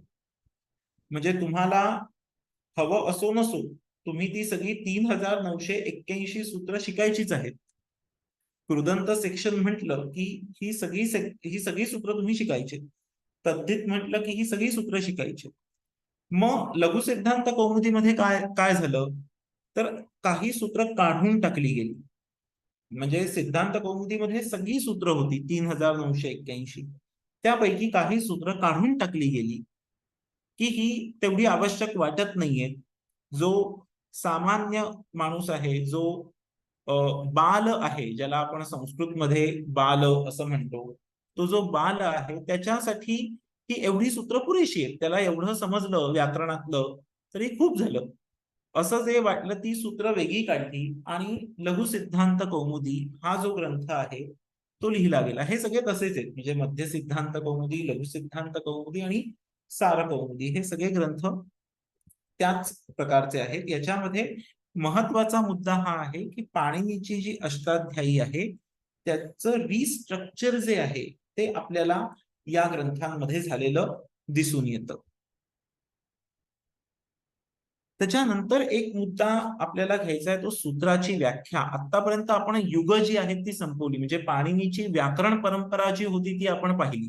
बिफोर पाणिनी कोण होतं, आफ्टर पाणिनी कोण होतं, त्यांचे त्यांचे ग्रंथ कोणते होते, त्यांनी काय काम केलं ते आपण पाहिलं. आता जेव्हा आपण पाणिनी किंवा संस्कृत व्याकरण असं म्हणतो त्यावेळी आपल्या समोर तातडीने काय उभं राहतं तर सूत्र.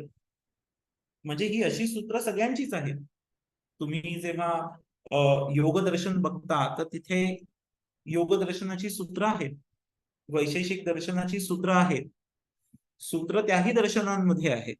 पण पाणिनीय व्याकरण असं म्हटलं की आपल्या समोर तातडीने काय उभं राहतं तर सूत्र. मग हे जे सूत्र आहे त्याची एक डेफिनेशन आहे आणि ती डेफिनेशन आपल्याला रिसर्च मध्ये उपयोगी पडू शकते. बघा काय आहे ती डेफिनेशन. अल्पाक्षरत्व, असंदिग्धत्व हे सगळे कॅरेक्टरिस्टिक्स आहेत त्याचे.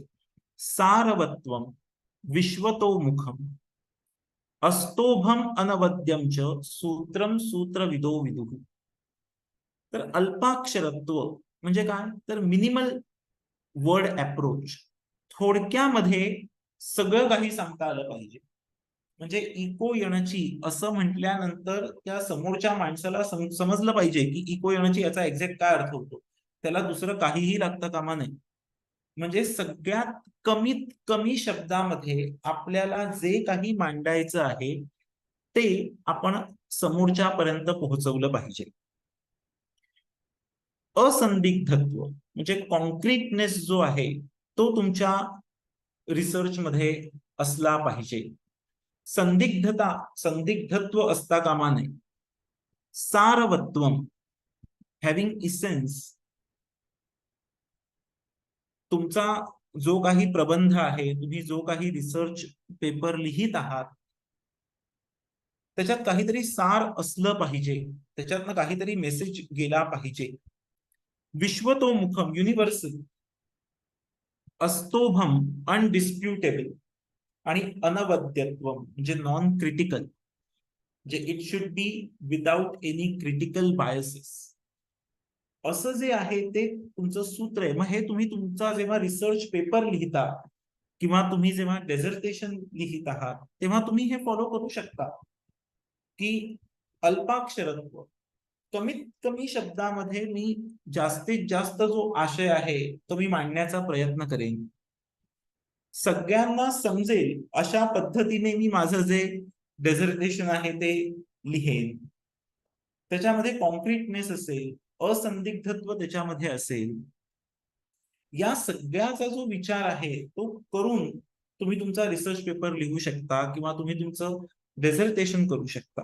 म्हणजे जेव्हा तुम्हाला सांगितलेलं होतं की असाइनमेंट तुम्हाला काय 4000 शब्दांमध्ये करायचे किंवा काय काय दुसरं काय होतं ते 2000 शब्दांमध्ये करायचं आहे असं तुम्हाला सांगितलेलं होतं. तर त्यावेळी लोकांनी मला असं सांगितलेलं होतं की एवढे शब्द लिहायचे, म्हणजे 4000 किंवा 2000 असं सांगितलेलं होतं. आणि आता जेव्हा लोक करतायत, म्हणजे दिवाळीमध्ये बऱ्याच जणांनी केलेले आहेत त्यांच्या असाइनमेंट्स वगैरे, त्यावेळी असेही फोन आले की थोडं वाढलं तर चालेल का, कारण मला एवढ्या भागामध्ये ते सगळं बसवता येत नाहीये. पण जर तुम्हाला मर्यादा ती दिलेली आहे तर त्या मर्यादेमध्ये तुम्ही तो विषय कसा नीटनेटक्या पद्धतीने मांडू शकाल हे तुम्ही बघायला हवं. तर ही जी सूत्राची व्याख्या आहे ती आपण तिथे वापरू शकतो का, तिथे आपल्याला ती लावता येईल का, आपल्याला आपला जो रिसर्च पेपर आहे किंवा आपलं जे डेझर्टेशन आहे ते या पद्धतीने ठेवता येईल का. अल्पाक्षरत्व असलेलं, असंदिग्धत्व, सारवत्व, विश्वतोमुखत्व हे सगळे कॅरेक्टरिस्टिक्स असलेलं असं आपल्याला रिसर्च देता येईल का, याचा आपण विचार करू शकतो. पुढचा भाग जो आहे तो आहे प्रत्याहार. आता हे जे प्रत्याहार आहेत हे मुद्दामून मी इथे टाकलेलं आहे कारण पाणिनीचं ते स्वतःच असं एक क्रिएशन आहे. ही पहिली जी 14 माहेश्वर सूत्र आहेत ही पाणिनीने स्वतः लिहिलेली आहे. म्हणजे ऐयुण, रूरलुक, ए ओम, ऐ औच, हयवरट, लंड, यमगणनम, झभय, घड धश, जबगड दश, फ फ छ ठ थ चटतौ, कपय श श सर हल. अशी ही 14 माहेश्वर सूत्र आहेत. यांना प्रत्याहार सूत्र असं म्हटलं जातं आणि पाणिनीच्या अष्टाध्यायीचा हा बेस आहे. पाणिनीची जी अष्टाध्यायी आहे ती या सूत्रांवरती अवलंबून आहे. त्याला काहीही सांगायचं असेल थोडक्यात तर तो लगेच या प्रत्याहारांचा वापर करतो. त्यामुळे सगळी सिस्टीम जी आहे पाणिनीच्या अष्टाध्यायीची ती या प्रत्याहारांवरती अवलंबून आहे. म्हणजे अर्थात पाणिनीच्या आधी जसं आपण बघितलं काही ग्रॅमेरियन्स होऊन गेले तर त्यावेळी सुद्धा अशा प्रकारची काही प्रत्याहार सूत्र उपलब्ध असू शकतील. आपल्याला माहिती नाहीये की त्यावेळी पाणिनीच्या आधी ही प्रत्याहार सूत्र कोणत्या फॉर्मॅटमध्ये अवेलेबल होती हे आपल्याला माहिती नाहीये. पण पाणिनीने त्याला जी गरज आहे त्या गरजेनुसार अशा काही पद्धतीने त्याने ती मांडलेली आहे की कधीही त्याला असं म्हणावं लागत नाही की बाबा याच्यातला हा भाग जो आहे तो तुम्ही घेऊ नका. असं आपण त्याच्यासाठी एखादं हे करून बघू शकतो. म्हणजे काही जणांना माहिती आहे पण हा प्रत्याहार मुद्दा तसा सगळ्यांना समजायला सोपा आहे. म्हणून आपण बघूया की प्रत्याहार कसे तयार होतात. तर इकडचा पहिला उचलायचा. हे जे सगळे रूल्स आहेत 14 त्याच्यातला कोणताही पहिला उचला. फॉर एक्झाम्पल अ उचलला तुम्ही, ओके, आणि शेवटचा उचला. फॉर एक्झाम्पल 4 मधला च उचलला, तर बघा अच असं बनतं. अ च. Correct. Take the first one and the last one from fourth aphorism. अ आणि च म्हणजे अच बनतं. आणि हे जे मध्ये सगळे आहेत की नाही हलंत, ते इन्क्लूड करायचे नाहीत त्याच्यामध्ये.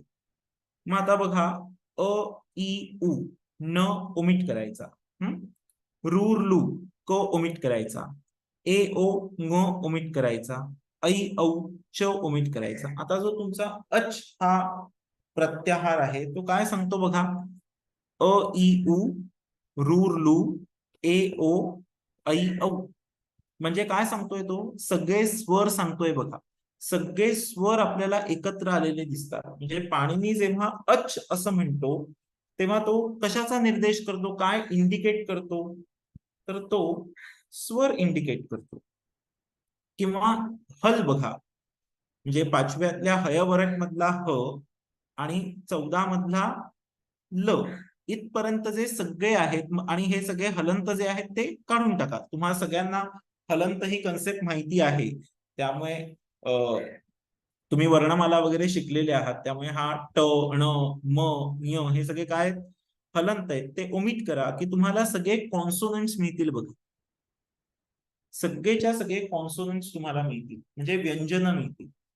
म्हणजेच काय केलंय पाणिनीने, त्याने एक स्ट्रॉंग डेटा कलेक्शन केलेलं आहे. त्याच्याकडे सगळा जो डाटा कलेक्शन आहे ते त्याचं झालेलं आहे. आणि आता त्याने त्याची एक प्रॉपर अरेंजमेंट केलेली आहे. आणि त्याच्या रिक्वायरमेंट नुसार त्याने ही अरेंजमेंट केलेली आहे बघा. त्याला जे काही मिळालेलं आहे तो त्याने अशी काही त्याची अरेंजमेंट केलेली आहे की त्याला जे म्हणायचं असेल ते इथे तो बघून म्हणू शकतो. फॉर एक्झाम्पल मी बऱ्याचदा एका सूत्राचा निर्देश केला, इको यणाची असा. तर बघा, इको म्हणजे काय, इक.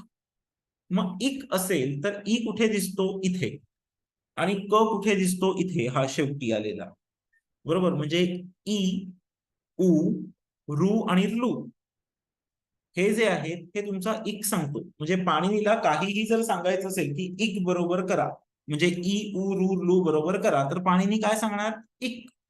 म्हणजे अल्पाक्षरत्व झालं की नाही, त्याला सगळं बोलावं नाही लागलं, ई उ रू लू असं.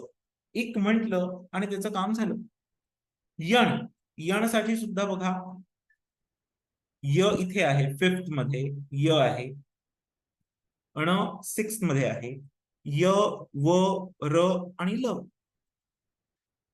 तुम्ही यण असं म्हणालात की तुम्हाला काय मिळणार, य व र आणि ल. म्हणजे यण कोणाकोणाला रेफर करतो, य व र ल ला रेफर करतो. अच, अची होतं, इको यण अची. मग अची काय करतात ते आत्ताच आपण पाहिलं. सगळे जे स्वर आहेत ते अच मध्ये येतात.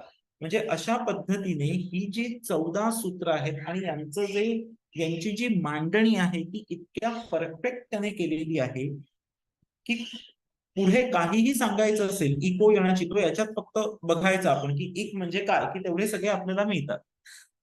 आणि असे त्याने प्रत्याहार तयार करून ठेवलेले आहेत. त्याच्यासाठी आपल्याला परमिशन नाहीये, आपण नाही तयार करू शकत. म्हणजे आपल्याला आता हा टूल मिळाला की कोणताही पहिला उचला, कोणताही शेवटचा उचला आणि प्रत्याहार बनवा. याचा अर्थ आपल्याला तो फ्रीडम आहे असं नाही. पाणिनीने जेवढे प्रत्याहार केले तेवढेच प्रत्याहार आहेत. आपण आपले नव्याने क्रिएट नाही करायचे. तर हा प्रत्याहारांचा भाग झाला. याच्यामध्ये तुम्ही स्ट्रॉंग जो आहे तो डेटा कलेक्शन तुमचं झालं की मग तुम्ही एक त्याची प्रॉपर जर अरेंजमेंट केली तर मग आपल्याला ते आपल्या डेझर्टेशन साठी किंवा रिसर्च पेपर साठी तो वापरता येऊ शकतो. तो सगळा जो कच्चा माल आहे जो आपण गोळा केलेला आहे तो जर तुम्ही नीट लावलेला असेल तर मग तो योग्य त्या ठिकाणी तुमच्या चॅप्टर्स मध्ये किंवा तुमच्या रिसर्च पेपर्सचे काय तुमचे पॉइंट्स असतील त्यांच्यामध्ये तुम्ही तो टाकू शकता.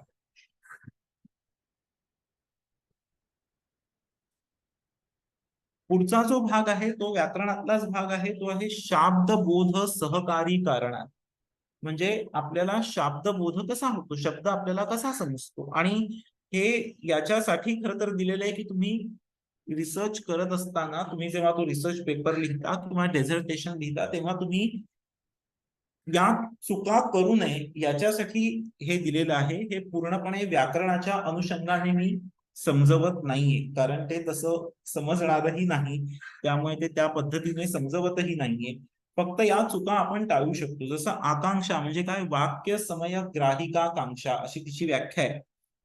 एक शब्द तुम्ही ऐकल्यानंतर, त्याचा अर्थ तुम्हाला समजल्यानंतर, दुसरा जो शब्द आहे तो ऐकण्याची तुमच्या मनामध्ये इच्छा उत्पन्न होते, आकांक्षा उत्पन्न होते, बरोबर. घटम असं म्हटल्यावर घटमच्या पुढे काय, आनय. हे ऐकण्याची जी इच्छा आहे ती तुमच्या मनामध्ये उत्पन्न होते. घटम आनय हे वाक्य बरोबर आहे, कारण आता कोणती आकांक्षा राहिली नाही की घटम काय, घटम आनय, घट घेऊन ये, बरोबर. नुसतंच जर तुम्ही म्हणालात काय गाय, हत्ती, घोडा, सिंह, तर त्याला काहीच अर्थ नाही, कारण काय गाय, हत्ती, घोडा, सिंह काय करताय हे आपल्याला माहितीच नाहीये.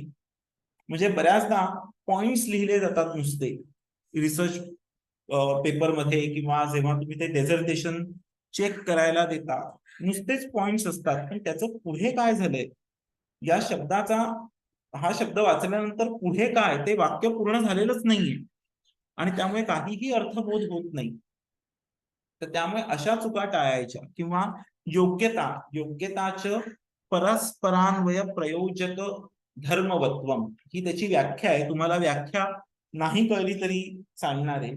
जसं की पयसा सिंचती म्हणजे काय, तर पाण्याने, पाणी शिंपडतो, पाण्याने सिंचन करतो, तर दॅट इज पॉसिबल. की समजा काय शेत असेल तर शेतात किंवा जमिनीवर पाण्याने सिंचन करतो, पाण्याने सिंचन केलं जाऊ शकतं, हे बरोबर आहे. म्हणजे हे जे दोन शब्द आहेत हे एकमेकांच्या बरोबर राहू शकतात, बरोबर. पयसा आणि सिंचती यांच्यामध्ये काहीतरी संबंध आहे. सिंचती ही जी ऍक्शन आहे ती पाण्याने होऊ शकते. अग्निना सिंचती, आग, आगीचं सिंचन करता येणार नाहीये, ती स्प्रिंकल करता येणार नाहीये, आणि त्यामुळे अग्निना सिंचती हे वाक्य कसं आहे, अप्रमाण आहे. म्हणजे आपण जेव्हा तिथे वाक्य लिहितोय डेझर्टेशन मध्ये किंवा रिसर्च पेपर मध्ये, तर कोणत्या शब्दानंतर आपण कोणता शब्द वापरतोय हे बघणं सुद्धा गरजेचं आहे. नाहीतर त्या वाक्याचा अर्थबोध जो वाचणारा व्यक्ती आहे त्याला काहीही होत नाही. किंवा आसक्ती म्हणजे प्रयुक्तान्वय बोधा ननुकूल पदा व्यवधानम, हे आसक्ती आहे.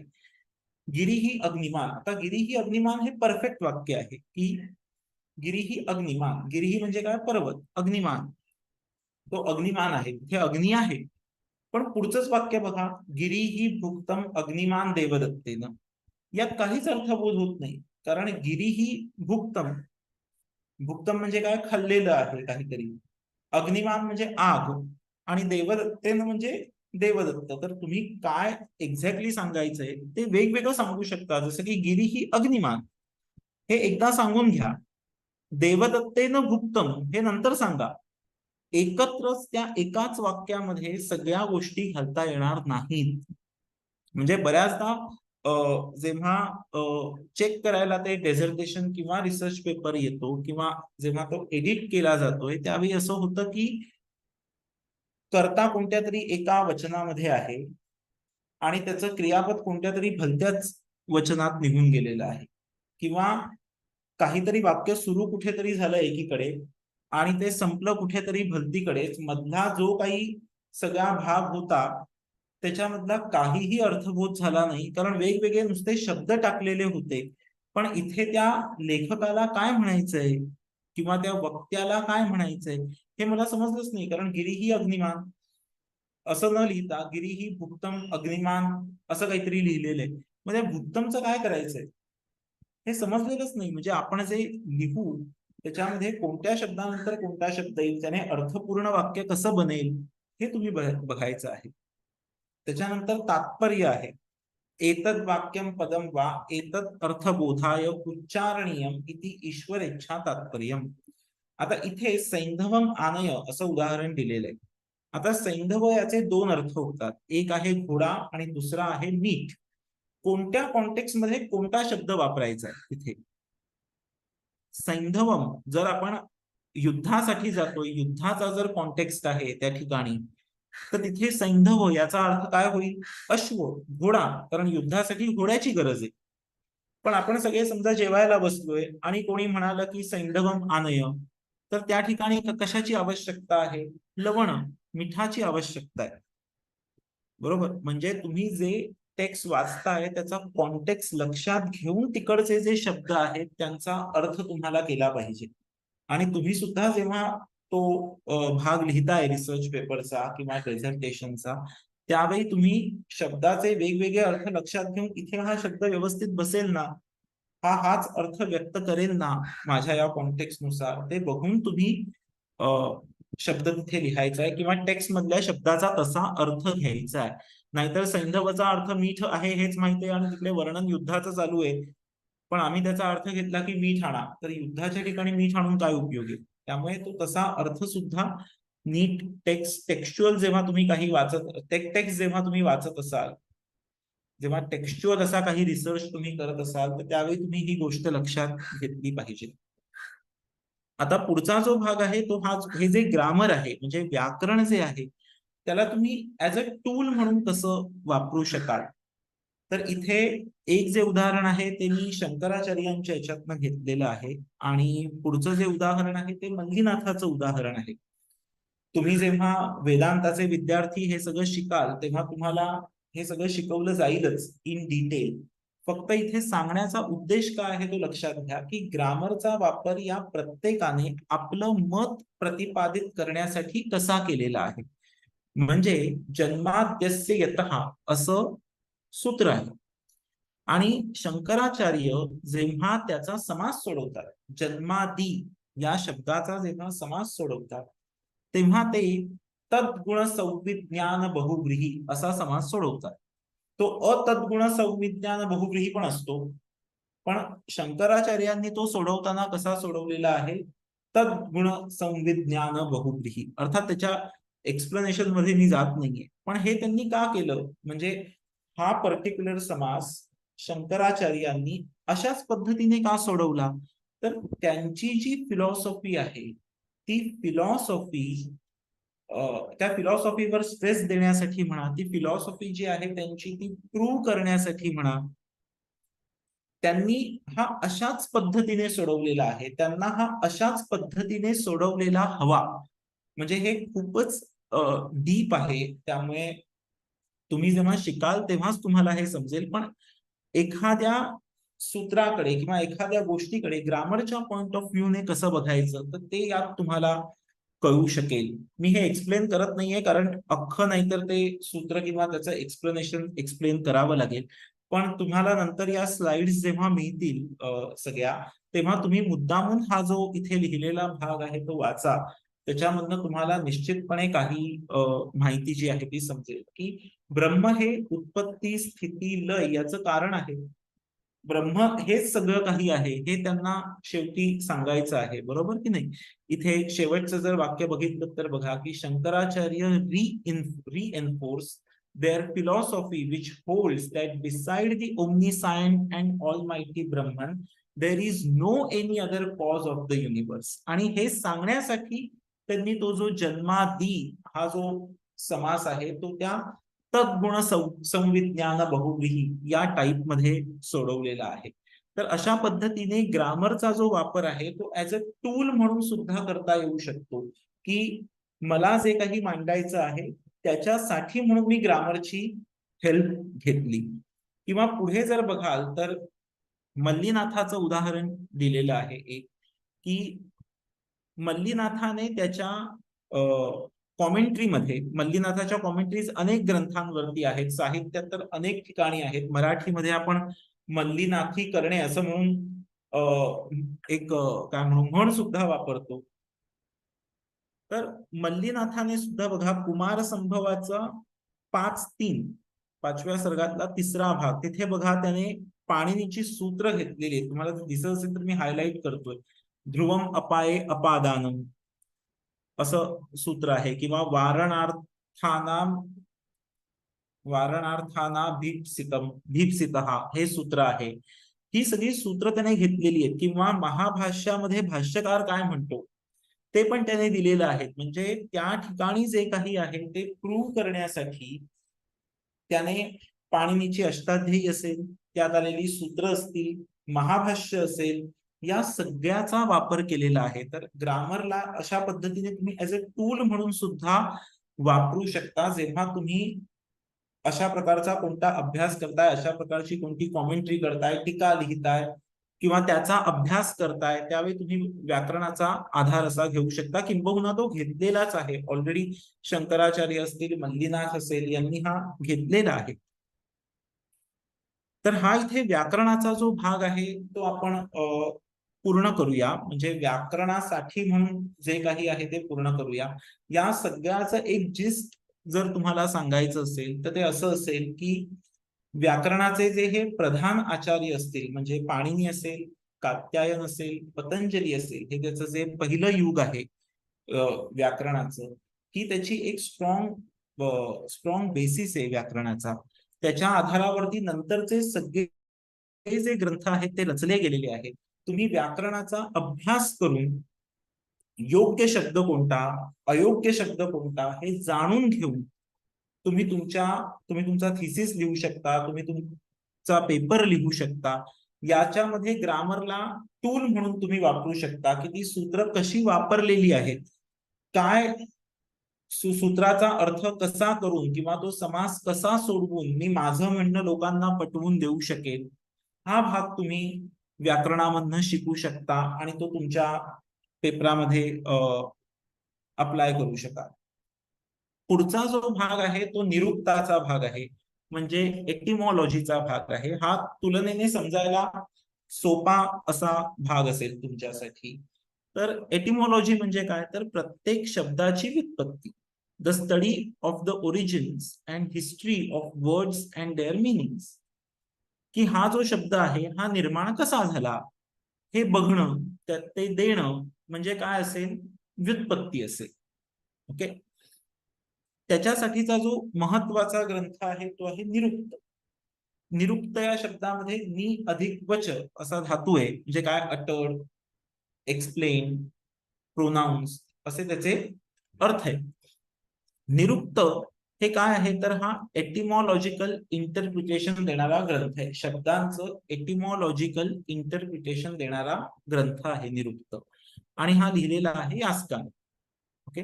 त्याच्यामध्ये 3 कांड आहेत. नैघंटुक कांड आहे, नैगम कांड आहे, दैवत कांड आहे. हा सगळा त्या ग्रंथाचं स्ट्रक्चर झालं की त्या ग्रंथामध्ये काय काय आहे असं निरुक्तामध्ये. हे तुम्ही नंतर वाचूनही बघू शकता. म्हणजे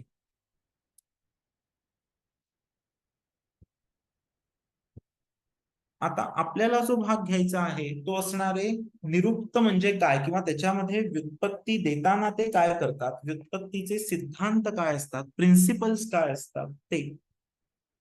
तर पहिलं सगळ्यात प्रिन्सिपल आहे न इति न निर्ब्रूयात. म्हणजे एखाद्या शब्दाचं एटिमॉलॉजिकल एक्सप्लेनेशन देताच येणार नाही, एखाद्या शब्दाची व्युत्पत्ती देताच येणार नाही असं सांगायचं नाही. काहीही करून त्या शब्दाची व्युत्पत्ती देण्याचा प्रयत्न जो आहे तो केला पाहिजे. कोणत्याही परिस्थितीत तुमच्या समोर जो शब्द आहे त्याची व्युत्पत्ती द्यायचा प्रयत्न करायचा, त्याच्या खोलात शिरायचं, त्याचा अर्थ काय आहे बघायचं, त्यात कोणता धातू आहे का बघायचं, त्याचा वापर कसा होतोय ते बघायचं, आणि काहीही करून त्या शब्दाची व्युत्पत्ती, त्याचं एक्सप्लेनेशन जे आहे ते द्यायचं. पुढचं जे आहे ते त्याच्यातलाच एक भाग आहे. तत् येषु पदेषु स्वर संस्कारौ समर्थौ प्रादेशिकेन गुणेन अन्वितौ स्याता तथा तानि निर्ब्रूया. तर एखाद्या शब्दामध्ये काहीतरी तुम्हाला पदामध्ये स्वर दिसतो, काही त्या शब्दाचा संस्कार असतो, काही व्याकरणशास्त्रानुसार काहीतरी तिथे तुम्हाला दिसतं, धातू असतात, क्रिया काहीतरी जुळत असते त्या शब्दाशी संबंधित. असं काहीही करून त्या शब्दाची व्युत्पत्ती जी आहे ती देण्याचा प्रयत्न करायचा. म्हणजे समजा मती असा शब्द तुमच्या समोर आलाय. मती म्हणजे काय? बुद्धी. मग त्याच्यासाठी कोणता धातू आहे का? आहे. मन असा धातू आहे. मग मन या धातूवरनं व्युत्पत्ती द्यायची मती शब्दाची. गम धातूवरनं व्युत्पत्ती द्या गती या शब्दाची. म्हणजे जो शब्द येईल त्याच्यात काहीतरी तुम्हाला सापडतं ज्याच्यावरून की तुम्ही त्याची व्युत्पत्ती देऊ शकाल. अविद्यमाने सामान्ये अपि अक्षर वर्ण सामान्यात निर्भूयात. म्हणजे अगदी काहीच सापडलं नाही तर अक्षर वर्णामधलं ज्या काही कॉमनॅलिटीज दिसत आहेत त्याच्यावरनं व्युत्पत्ती देऊन टाका. पण त्याची व्युत्पत्ती द्या इकडे. म्हणून त्याच्यासाठी एक उदाहरण दिलंय अग्नी या शब्दाचं. तर इकडे काही वर्बल रूट आपल्याला मिळत नाही.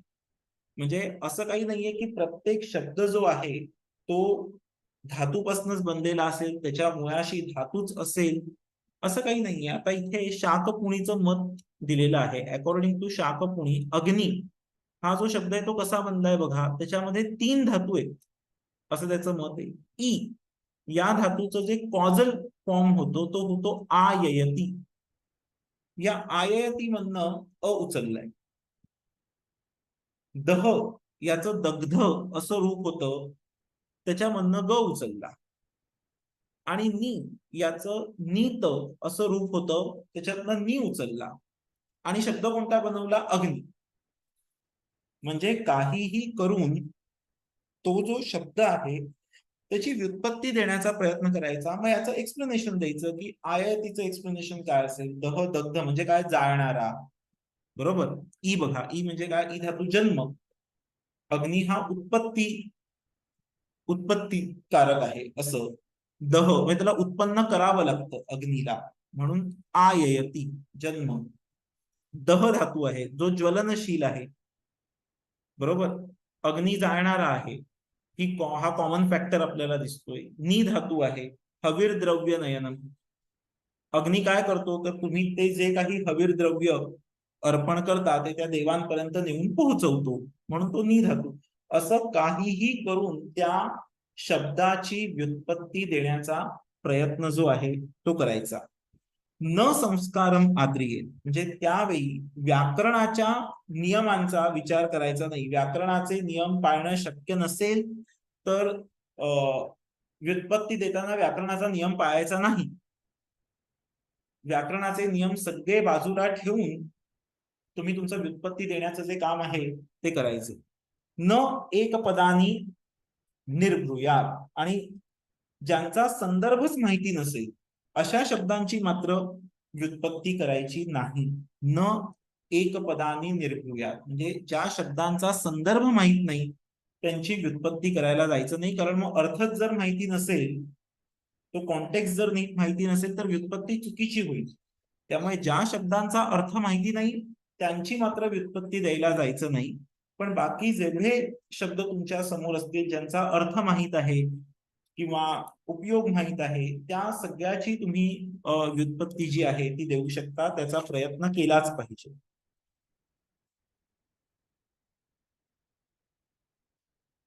याच्याच पुढे पुढचं आलं नाही. हा. समान कर्माणी समान वचनानी नाना कर्माणी चेत नाना निर्वचनानी. म्हणजे काही काही ठिकाणी कसं होतं एकच शब्द असतो त्याचे अनेक अर्थ होत असतात. त्या त्या अर्थानुसार तुम्ही वेगवेगळी व्युत्पत्ती पण देऊ शकता. आणि एखादी जी व्युत्पत्ती असेल ती त्याच्या 2 अर्थांना सुद्धा लागणारी असू शकते. म्हणजे आता गौ याच्यामध्ये जर तुम्ही बघाल तर गौ याचे हे एवढे अर्थ इकडे लिहून दिलेले आहेत आणि त्या प्रत्येकाची एक काहीतरी व्युत्पत्ती तुम्हाला लिहिलेली दिसेल. जसं की काऊ म्हणजे गाय हा अर्थ असेल तर यत दूरम गता भवती. जी दूरवर जाते ती कोण आहे? गाय. तीच व्युत्पत्ती खाली अर्थला पण दिलेली आहे. म्हणजे पृथ्वी या अर्थाला पण दिलेली आहे. यत दूरम गता भवती. जी विस्तीर्ण झालेली आहे, जी पसरलेली आहे ती कोण आहे? पृथ्वी. यच्च अस्याम भूतानी गच्छन्ति. जिच्यावर प्राणी मात्र संचार करतात, जिच्यावर लोक राहतात, ही व्युत्पत्ती मात्र कोणाची देता येईल? फक्त पृथ्वीची देता येईल. बरोबर. ही व्युत्पत्ती गाय या अर्थासाठी चालणार नाहीये बघा. बरोबर ना, कारण गायीवरती काही लोक संचार करत नाहीत, त्यामुळे ही व्युत्पत्ती गायीला देऊन चालणार नाही. म्हणजे गायीसाठी हीच व्युत्पत्ती झाली. पण गायीसाठी जी व्युत्पत्ती दिली यद दूरम गता भवती, ती अर्थ पृथ्वी या अर्थाला सुद्धा देता येते आहे. पृथ्वीच्या अर्थाची मात्र गायीला देता येत नाहीये, ही जी दुसरी दिलेली आहे ती. तसंच धनुष्याची जी दोरी असते, जिला आपण तो बाण लावून तो बाण सोडतो, त्याला सुद्धा गौ असं म्हटलेलं आहे. आणि ते म्हणजे ती बो स्ट्रिंग, तर काय या ईशून गमयतीसा, जी बाणांना दूरवर नेते ती गौ. कारण तो बाण तुम्ही त्या दोरीला लावता, मग ती दोरी ओढता आणि ती त्या बाणाला दूरपर्यंत नेते. म्हणून तिथे पण या ईशून गमयतीसा अशी व्युत्पत्ती दिलेली. मग द सन म्हणजे आदित्य या अर्थी सुद्धा गौ शब्द जो आहे तो वापरलेला आपल्याला दिसतो. म्हणजे आदित्याला गौहव असं म्हणतात, सूर्याला. मग त्यांनी काय दिलंय, गमयती रसान, जो आपल्या किरणांनी सगळे रस अंतरिक्षात पोहोचवतो, सगळं खेचून घेतो. म्हणून गमयती रसान अशी सूर्यासाठी, म्हणजे गौ हा शब्द पण त्याचा सूर्य हा अर्थ असेल तर व्युत्पत्ती काय आहे, गमयती रसान. गच्छती अंतरिक्षे, म्हणजे जो अंतरिक्षामध्ये जातो तो कोण, सूर्य. आता या ठिकाणी गौ मध्ये जो ग शब्द आहे ना, त्याच्यावरनं गम हा धातू त्यांनी घेतलेला आहे. आणि तुम्हाला दिसेल की त्या सगळ्या व्युत्पत्ती त्यांनी केलेल्या आहेत. त्यामुळे सगळीकडे गमयती, गच्छन्ती असे शब्द तुम्हाला दिसत आहेत. किंवा अंतरिक्ष या अर्थाचा सुद्धा गौ हा शब्द आहे की यत पृथिव्याः अधिदूरम गता भवती, जो पृथ्वीपासून दूर गेलेला आहे. द स्काय, पृथ्वीपासून दूर गेलेला आहे. अंतरिक्ष कसं आहे, पृथ्वीपासून दूर गेलेलं आहे. म्हणून त्यांनी दिले यत पृथिव्याः अधिदूरम गता भवती, पृथ्वीपासून जे दूर गेलेलं आहे. यच्च अस्याम ज्योतिषीं गच्छन्ति, किंवा ज्याच्यामध्ये ग्रह फिरतात, ग्रह भ्रमण करतात, ते काय आहे, आकाश. म्हणजे गौ मधला तो ग पकडला, फक्त त्या ग वरनं गमगच्छ असा धातू काढला. त्या गौचे हे वेगवेगळे अर्थ पाहिले आणि त्या अर्थानुसार त्या गमगच्छ धातूचा वापर करत बघा सगळ्या ज्या व्युत्पत्ती आहेत त्या व्युत्पत्ती दिलेल्या आहेत. तर या तुम्हाला निरुक्तामध्ये शिकता येतील. पुढच्या काही सेमिस्टरला कधीतरी निरुक्त असेल, दुसऱ्या सेमिस्टरला किंवा तिसऱ्या सेमिस्टरला, त्यावेळी तुम्हाला निरुक्तामध्ये या सगळ्या व्युत्पत्ती ज्या आहेत त्या शिकता येऊ शकतील, किंवा व्युत्पत्ती कशी देतात हे अजून इन डिटेल बघता येऊ शकेल. हा निरुक्ताचा जो भाग आहे तो झाला. याच्यानंतर पुढचा जो भाग आहे तो मी बोलणार आहे, ज्याच्यावरती तो आहे लेक्सिकॉन्स बद्दल. कारण निरुक्तामध्ये मी ते घेतलेलं नाहीये की निघंटूवरचं निरुक्त आहे असं, त्यामुळे ते याच्यामध्ये आपण घ्यायचं आहे की डिक्शनरीज ज्या आहेत त्यांच्याबद्दल आपण बोलणार आहोत. आज लेक्चर सुद्धा आहे, तुमच्या ग्रुप्स वरती आलं असेल की आज संहिता जोशी मॅडमचं लेक्चर आहे याच विषयावरचं. तर तुम्ही सगळ्यांनी ते लेक्चर युट्यूब वरती ऐका, त्याची लिंक शेअर केली जाईल तुम्हाला. तर ते सगळ्यांनी मुद्दामून ऐका, कारण डिक्शनरीजचा जो वापर आहे तो खूप महत्वाचा आहे तुमच्या रिसर्च मध्ये. तर साधारणपणे डिक्शनरी मध्ये काय असतं, तर शब्द असतो, त्या शब्दांचे अर्थ दिलेले असतात, वेगवेगळ्या फ्रेजेस असतात, त्यांचे अर्थ दिलेले असतात, असं सगळं डिक्शनरी मध्ये असतं. आपल्याकडे जी पहिली डिक्शनरी आपण असं म्हणू की कोणती आहे, आता आपण बघतोय अमरकोश. अमरकोश जो आहे तो, त्याचं नाव, त्याला स्त्रीकांडी असंही म्हणतात, त्याला नामलिंगानुशासन असं म्हणतात. त्याच्यामध्ये साधारण 10,000 शब्द जे आहेत ते दिसतात. आणि अमरकोशाचं सगळ्यात महत्व असं आहे की ही डिक्शनरी पाठ करता येते. बाकीच्या डिक्शनरीज ज्या आहेत त्या आपण पाठ नाही करू शकत, बरोबर. पण अमरकोश जो आहे तो आपल्याला पाठ करता येतो. म्हणजे तो पद्यमय भाषेत लिहिलेला कोश असल्यामुळे तो तुम्ही मुखोद्गत करू शकता. आता इथेच बघा स्वर्ग, तर स्वर्गासाठी हे दिलेलं आहे बघा, स्वरव्ययम स्वर्गनाक त्रिदिव त्रिदशालयाः सुरलोको द्यौ दिवौ द्वे स्त्रियां क्लीबे त्रिविष्टपम. ही एक लाईन तुम्ही पाठ केली की स्वर्गाचे जेवढे म्हणून समानार्थी शब्द आहेत ते सगळे समानार्थी शब्द तुमचे पाठ होतात. अन्यथा आपल्याला डिक्शनरीत कसं बघायची सवय असते, स्वर्ग बघायचं, त्याचा जो काही शब्द असेल तो बघायचा आणि तो तेवढाच आपण बघतो, लिहितो, नंतर विसरून जातो. हे तुम्ही सगळे लक्षात ठेवू शकता. आणि मग जसं मगासच्या लेक्चरमध्ये मॅडमनी सांगितलं की कालिदासाने एखादा विशिष्ट शब्द वापरलेला असतो, मग तिथे तो बाकीचे शब्द नाही वापरत, तो हाच एक विशिष्ट शब्द वापरतो. बऱ्याचदा आपल्याला त्याचा अर्थही कळत नाही की अरे एक्झॅक्टली या शब्दाचा अर्थ काय आहे. मग अमरकोश जर पाठ असेल तर आपल्याला लगेच कळेल की अरे हा तर स्वर्गाचा सिनोनिम आहे. म्हणजे काय, समजा त्रिदशालय असा कोणत्या टेक्स्ट मध्ये तुम्हाला शब्द आला तर त्रिदशालय म्हणजे काय. जर अमरकोश पाठ असेल तर तुम्ही लगेचच सांगू शकता की स्वर्ग म्हणजेच त्रिदशालय. किंवा इकडे देवता बघा, देवतांचे जो भाग दिलेला आहे त्याच्यामध्ये सुद्धा त्यांचे सगळे समानार्थी शब्द आहेत. शिवाय याचं वैशिष्ट्य काय आहे की त्यांचं लिंग पण सांगितलेलं असतं. जसं स्त्रियाम म्हणजे स्त्रीलिंग सांगितलंय, क्लिबे म्हणजे नपुंसक लिंग सांगितलंय. किंवा इथे हे वाक्य सुद्धा महत्वाचं आहे, दैवतानी पुंसी वा देवता स्त्रिया. म्हणजे दैवतानी हे क्लीब नपुंसक लिंगात होईल, पुंसी मध्ये सुद्धा म्हणजे पुल्लिंगात सुद्धा त्याचं रूप पॉसिबल आहे, स्त्रिया म्हणजे स्त्रीलिंगात सुद्धा त्याचं रूप पॉसिबल आहे. म्हणजे त्या त्या शब्दाचं जे जेंडर आहे ते सुद्धा या ठिकाणी सांगितलेलं असतं अमरकोशामध्ये. म्हणून अमरकोश जो आहे तो पाठ केला असेल तर ते जास्त चांगलं असतं, कारण आपल्याला लगेचच शब्द मिळतात, शब्द संपत्ती जी आहे ती आपली वाढते. असाच पुढचा जो एक कोश आहे जो की आपण मागे ठेवला होता, मी म्हटलं मी तो त्यावेळी घेतला नाही कारण ते कोशात घ्यायचंय, तो आहे निघंटू. हा इथे निघंटूचा मी एक फोटो पण दिला. याच्यात बघा तुम्ही वैदिक शब्द जे आहेत ना ते एकत्र केलेले आहेत. वेदामध्ये आलेले जे शब्द आहेत ते एकत्र केलेले आहेत. जसं गौहौ, मग इकडे ग्मा आहे, ज्मा आहे,क्षा आहे, क्षमा आहे, असे सगळे शब्द एकत्र केलेले आहेत. बघा तिकडे त्यांचा काहीही अर्थ दिलेला नाहीये निघंटूमध्ये, कुठच्याही शब्दाचा अर्थ नाहीये. गौहौचा काय अर्थ आहे, गाय अर्थ आहे, पृथ्वी अर्थ आहे, काय बोस्ट्रिंग अर्थ आहे, काय अर्थ आहे, तो काहीही दिलेला नाहीये. नुसते शब्द जे आहेत ते एकत्र केलेले आहेत आणि हेच जे शब्द आहेत यांचं एक्सप्लेनेशन आपल्याला निरुक्तामध्ये मिळतं. या शब्दांची व्युत्पत्ती देण्याचं जे काम आहे हे निरुक्ताने केलेलं आहे. तर निघंटू हा सुद्धा प्राचीन कोशच म्हणावा लागेल आपल्याला, तो सुद्धा महत्वाचा आहे. त्याच्यानंतर सर्वानुक्रमणी आहे कात्यायनाची, ती तुम्ही बघू शकता. तुम्ही वैदिक कॉन्कॉर्डन्स आहे तो बघू शकता.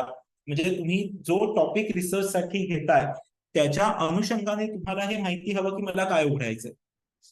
मी रिसर्च कोणत्या तरी वेगळ्याच याच्यात करतोय आणि मी हा निघंटू उघडला तर काही उपयोग होणार नाही, कारण तो शब्द कदाचित मला मिळणार नाही, किंवा मी निरुक्तात गेलो तरी मला त्याची व्युत्पत्ती कदाचित मिळणार नाही. त्यामुळे तुम्ही ठरवायचं की कोणती डिक्शनरी मला उघडावी लागेल. जसं आता इथे काही डिक्शनरीज मी दिल्या आहेत, संस्कृत डिक्शनरीज, ज्या की सगळ्या संस्कृत इंग्लिश डिक्शनरीज आहेत. बघा कोणत्या कोणत्या साली त्या प्रकाशित झाल्या ते तुमच्या समोर आहे. याच्यातली ही जी डिक्शनरी आहे ही तुम्ही वापरली पण असेल, Apte practical Sanskrit English dictionary. बऱ्याचदा संस्कृतचे विद्यार्थी ही वापरतात.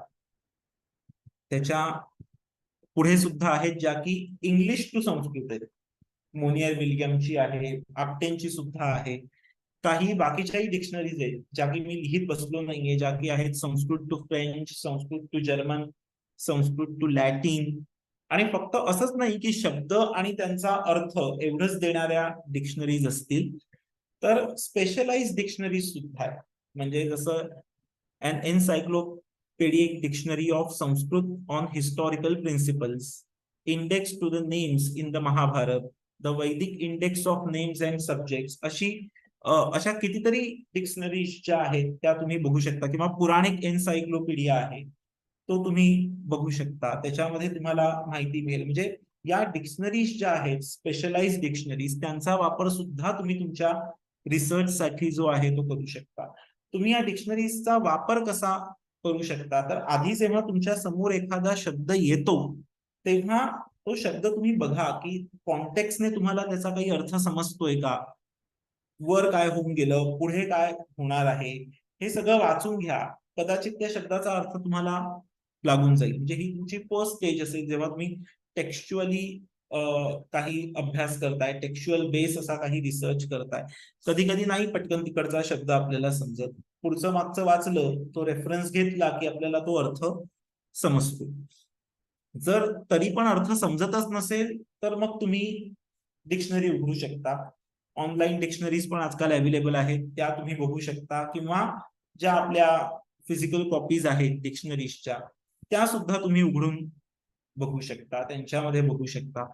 त्या डिक्शनरीमध्ये ती जर ऑनलाईन असेल तर तुम्ही जस्ट तो शब्द टाईप केलात की तुम्हाला सगळं काही त्याचा अर्थ वगैरे, त्याचं एखादं वाक्य वगैरे असं मिळतं. तुम्ही ती डिक्शनरी जी कोणती घेतली असेल तिच्या सुरुवातीचे जे भाग आहेत ते वाचायचे, डायरेक्ट डिक्शनरी उघडायची नाही. म्हणजे मला शब्द काय हवा आहे गणपती, तर डायरेक्ट ग उघडला असं करायचं नाही. तिच्या सुरुवातीला काहीतरी दिलेलं असतं की तिचा वापर कसा करायचा आहे त्या डिक्शनरीचा, ते लक्षात घेऊन त्या डिक्शनरीचा वापर करायचा.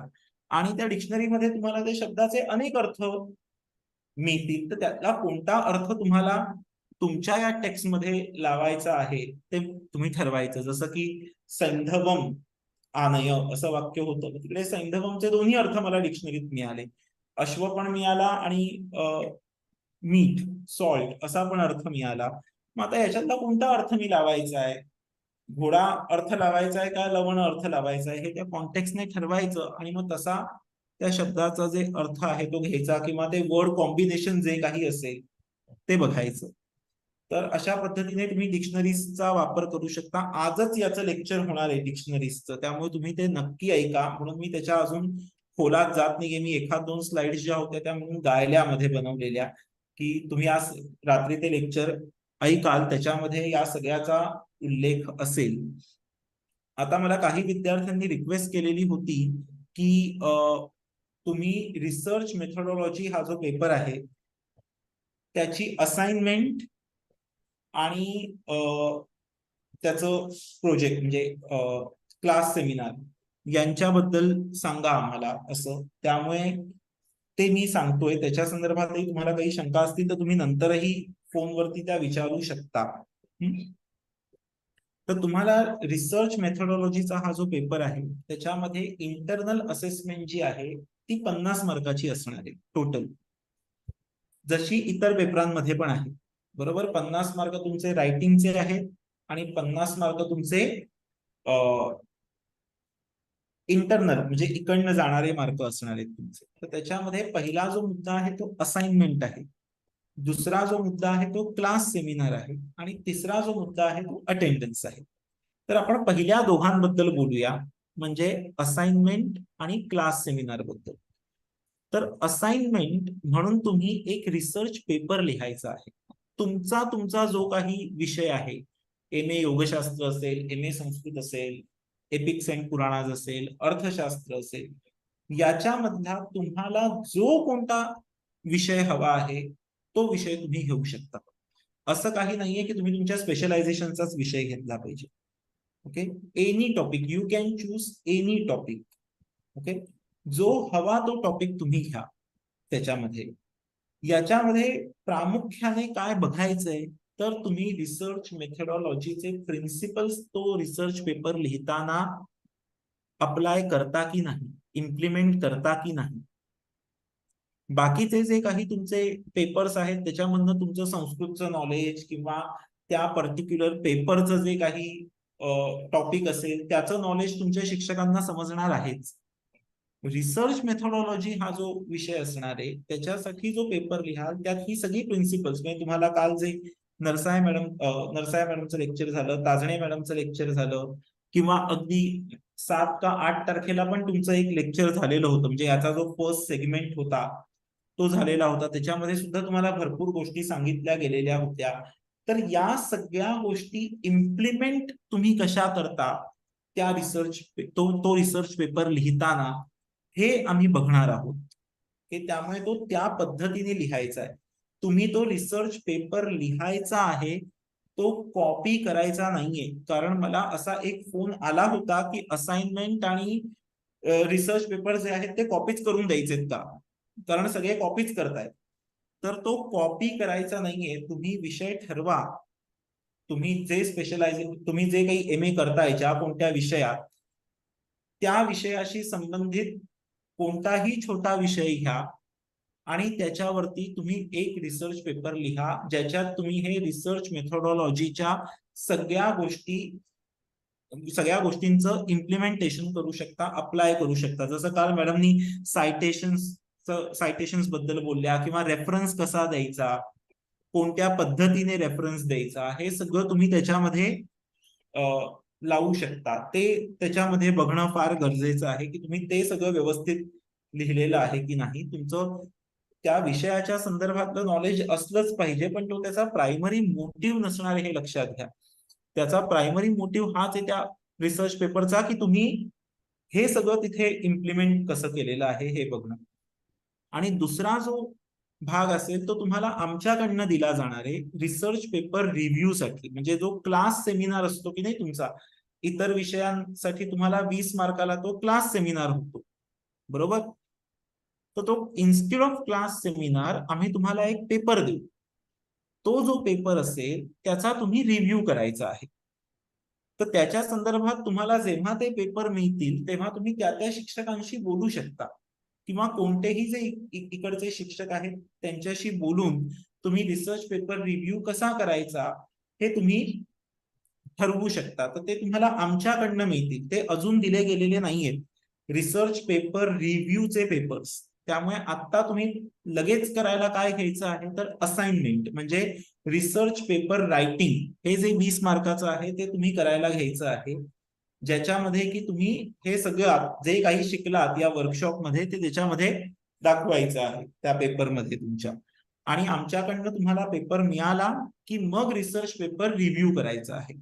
आणि तुमचा जो अटेंडन्स आहे 10 मार्काचा, तो तुम्ही हा जो वर्कशॉप अटेंड केलेला आहे त्याच्यावरून, आणि तुमचं इथे अन्य कॉन्ट्रीब्युशन काय आहे, तुम्ही सगळी लेक्चर्स अटेंड करता की नाही, तुम्ही हा विषय कसा मांडलेला आहे, तुम्ही रिसर्च पेपर रिव्ह्यू कसा देणार आहात, त्याच्यावरती अवलंबून असणार आहे. कारण हे ऑनलाईन झालेलं आहे, बरोबर.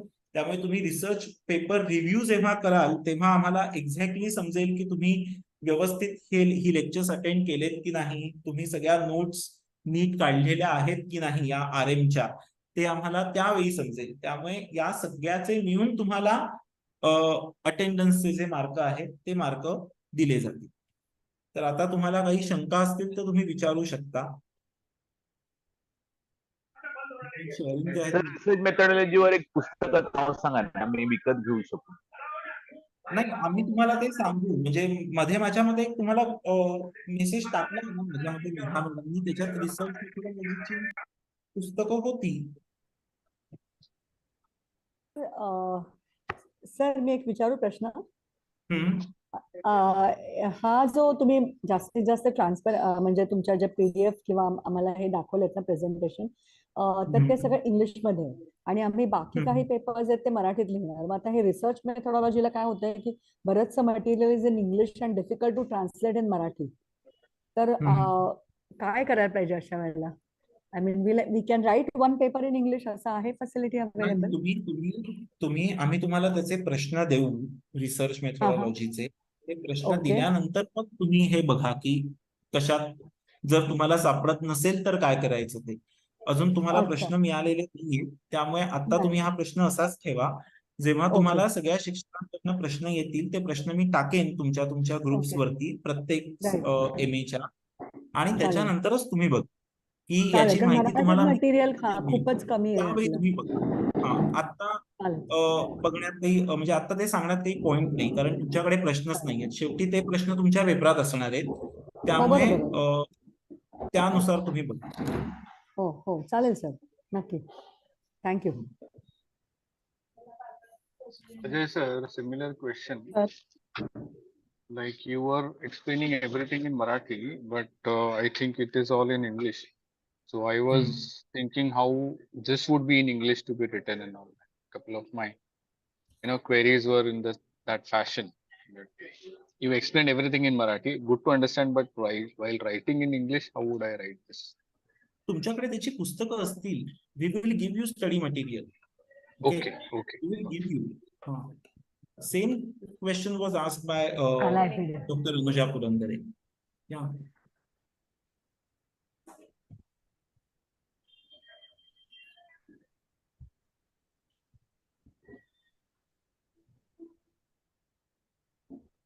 हो PPT शेअर केल्या असतील. We will share PPTs with all of you. हे झालं Sir, ना? you mentioned about one more lecture happening today. You look at the YouTube. So that YouTube link will come, or it's happening today, or I did not get that properly. Yeah. That link, I think she has posted the. आहे माझ्याकडे आहे. घेऊन ठेव. आम्ही हे काढू का आता? If it is not there, I will post. Yes feedback link post केली आहे. कोणीतरी ती लिंक कॉपी करून योगाच्या ग्रुपवर टाकली आहे आता.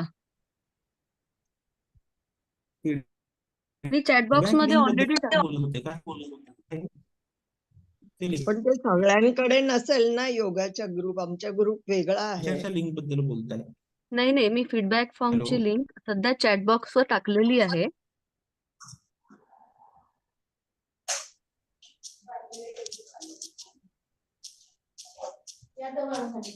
केली माझ्या येस चावीसाठी आली केली माझ्या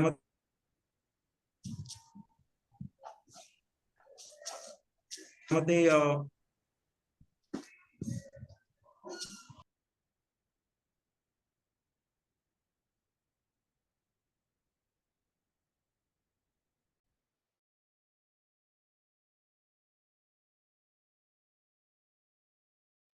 That YouTube link is already there in Sanskrit department. You have already put in, sir. I will share the link. It is already there, sir. Ajay sir. Kanak म्हणून कोणीतरी. Okay. But it is not in Yoga Shastra group, I guess. The YouTube link which Ajay sir was talking, right? It is in the generic Okay. group called I will Sanskrit. share. No. So we are not in that group. Okay. No. In that group. I'm talking about the feedback form link of Ajay sirs. Somebody has posted in the yoga group. No, that is different Feedback topic, form. ma'am. We were Yes. asking Ajay sir had spoken No, about a no. YouTube. Yes, I know that. I'm just telling Ajay sir.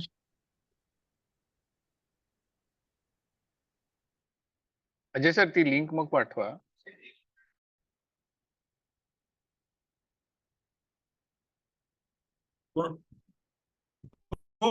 हो तुम्ही त्याच्यात नसाल कदाचित. मी पाठवेन ती link.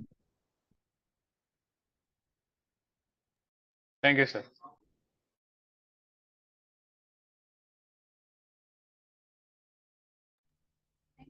Thank you, Ajay sir. sir, should I stop the recording? Thank you, sir.